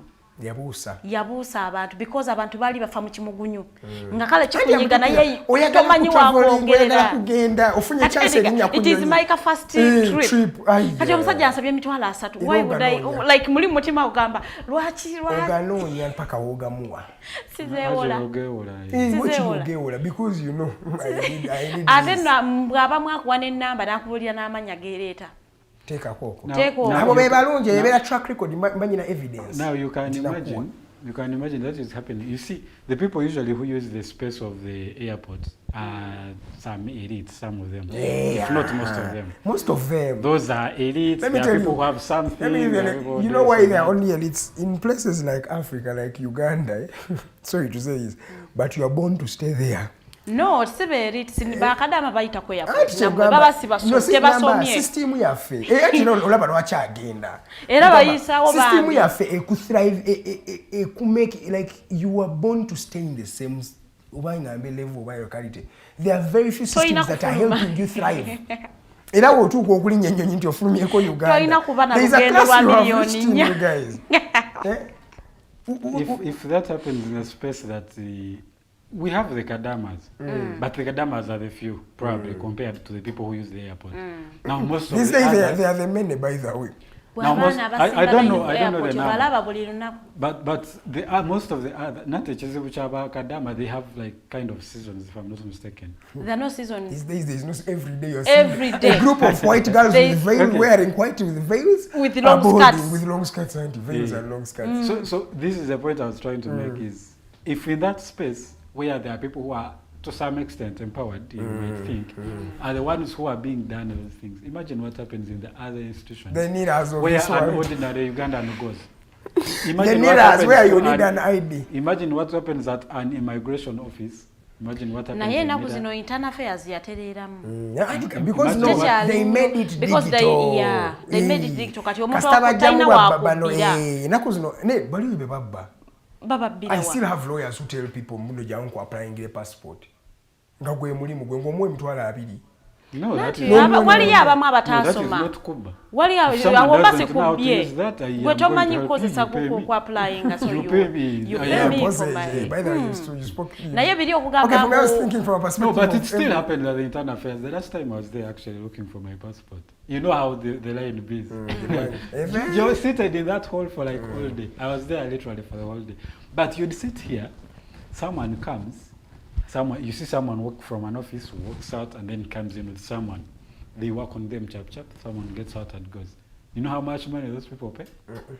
I asked when I got out of that hall, when you get out, you go to that interview spot where you have a tribe thing, and then they ask you. So I asked one of the guys, who are these people who are like going straight, who are not making the line? The guy was like, the very least station of them pays is like about 200 for at least every passport, and that is not to get the passport straight away. Just to be interviewed. Exactly, for easy access. Yes. And the passport can take a month or a year, that is another discussion. Or they can pay and have it in like the next day. Yeah, I've seen people who get because there's someone who was telling me, he went, sat there, he knew someone apparently, but he also had to give him something. He sat there the first time. What they took is your name or your date of those things, basic stuff. The guy went. After like an hour, a guy came back with his passport. It was that easy. So there's still corruption in those spaces, except probably it may have reduced, but it still is there. So those are the things. There are many someone institutions is uploading Nila office match in them. Their customer care is just incredible. Wow. Have you ever been there? Yes, I have been to Nira Makinde. That's where I did my ID from. I didn't also have a bad experience with them. But naturally, I'm a lucky man, so I put that on my luck, not on the system. It was just my luck how I get my things easily. No, if they did well, they deserve the credit. For me, I'm putting it on my luck. Airport ya wosanga nga abantu abamu you see what yoyinza okuba elite nenga yitufulumanga ko Uganda. You do not know itomanyi process. Okimanyi nti abantu bali mukulya ku ignorance y'abantu. Of course, they were simple. Nga sigamba nti oba just naye nga akulaba toyina kyomanya nga kati awo no. Kansoke mujjemu ekyataano. because of batomanyi bali bukulya ku ignorance y'abantu ebiseera bisinga and desperation yotukolinya nyonyo oyagala ba my dear ka air ticket ko kaze okatese mwesente okasabidde okakubidde evivi omuntu akugamba passport wagitwala wa bujingo nagisabira muwanike documents mwe abagalo gende bwe muwanika nogenda ne mu overnight akati mukwano it is your day to travel and then bakusabasa togani kale waganonyeza dda. And for you think everyone that is going out should pay 300. No, it's like so the first time you're coming from the village to Kampala and the tax for a bus guy tells you the trip is 100,000. You will pay definitely because you don't know. You will feel like I even have the opportunity, there is space. Even if it's for 150, I will pay. But to go. So those are the things that you are there for the first time, you feel like I will do whatever you will do anything. I must go. Eranze needs a spokesperson wa airport lero tuli naye ku hotline inshallah.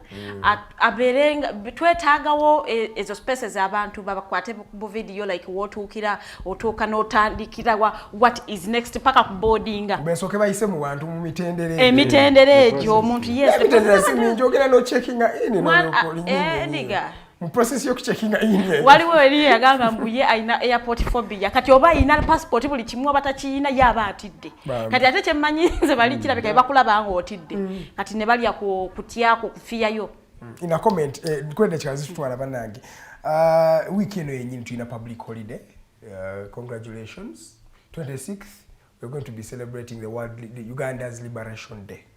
It was a time like that in 1986. Who exactly are you congratulating? Ugandans. The Liberation Day you have. No, seriously, by the way. Are we truly liberated? At some point, but you were at least liberated. At some point, that day was worth celebrating, but not anymore. It lost relevance. No, yeah, honestly speaking. Because when those people came, honestly, by the time those people came, all people felt like, at least they got some peace at some point. They felt like from what we have experienced, at least they have done something different, and for that it is worth celebrating. Today, I do not know. And when you look at the stats, since those guys came to power, there are a lot of things that have changed. They have, but there's also a lot the of GDP others, has grown. There's a lot of others that have escalated. Exactly. Yeah, and so we cannot settle for the atheism and say this one has kind of changed. So we would rather shout. No, what's your comment on that, Farida? We deserve as we leave this place. Nze sirabawo kyakubeera nga to celebrating. We are not entirely liberated. So what are we celebrating exactly? Liberation, amenunula. Twenunula wa? Kuba byetwenunula mu byetwali tu celebrating aluli byetulimu saawa eno. So kati the day is not worth celebrating. Naye wali abakkiriza nti balina celebrating so. Ba celebrating tetubalina. Tuina public holiday yo nga 26 January tugenda kuba NRM egenda kubeeweza his followers will be the ones. No, but MK's followers won't celebrate. MK's followers have a problem with the status quo. Do they? They say there is need for change. Yeah, haven't you just listened to the spokesperson Andrew Mwenda? Don't talk about that, man. I have no kind words for him. It's one of the problems we have because people who have some sense and they start doing stupid things because they are eating out of it. Oh. Those are the people who are keeping us. Those are very unkind words. Yes, I do not have kind words for him, especially him. As Mwenda. I was reading an article that he wrote in 1995 about what Mohozi had said that people who work for government should not amount a lot of wealth and it's illegal and things like that. Just so you know, I'd been a very good follower of Mwenda. I actually admired him at some point. Everybody admired. If you were a journalist, today I don't want to. You should have got your inspiration from Mr. Andrew Mwenda. Welcome to 93 KFM.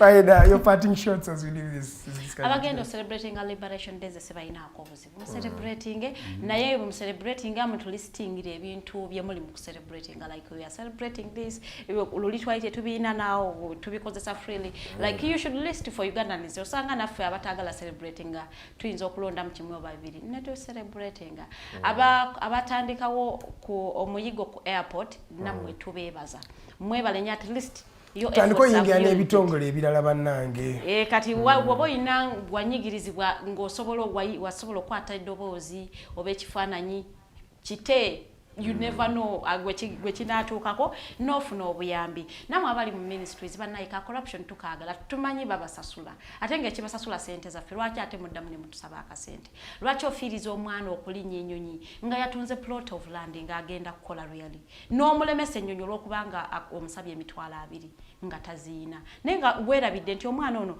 yatunze plot ye oba ne maama kati yamulese talina wagenda kusula because bo bamanyi omwana ng'afuluma n'agenda ebweru okukola agenze kuleeta bugagga kati atuze ku airport osabye 2 yaweddemu omugambye gwe togenda kugirinnya eno nyemulese are you being human naye nga nja mbagaliza week ennungi it is just the beginning. I wish you a very blessed week.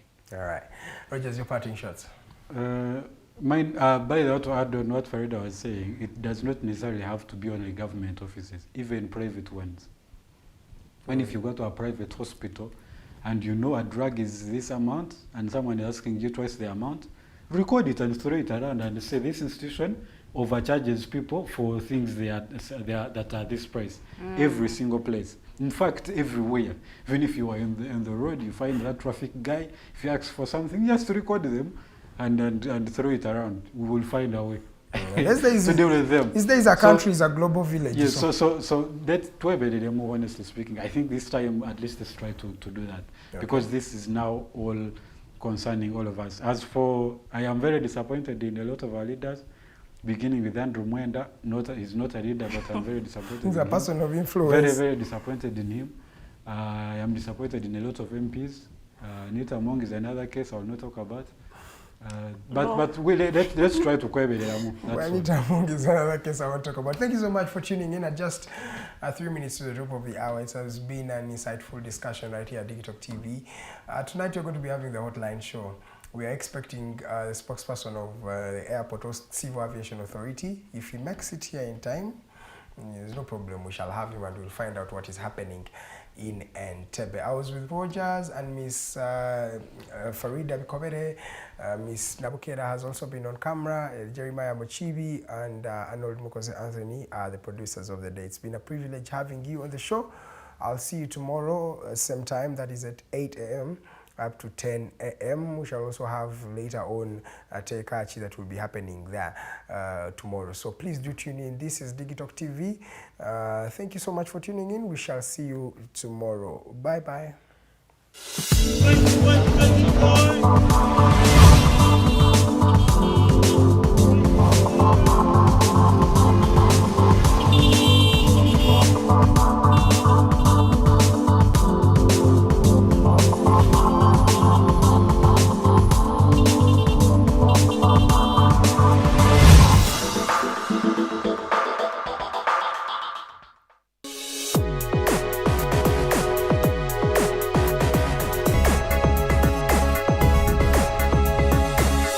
The Alternative Digitalk. Real issues, real talk.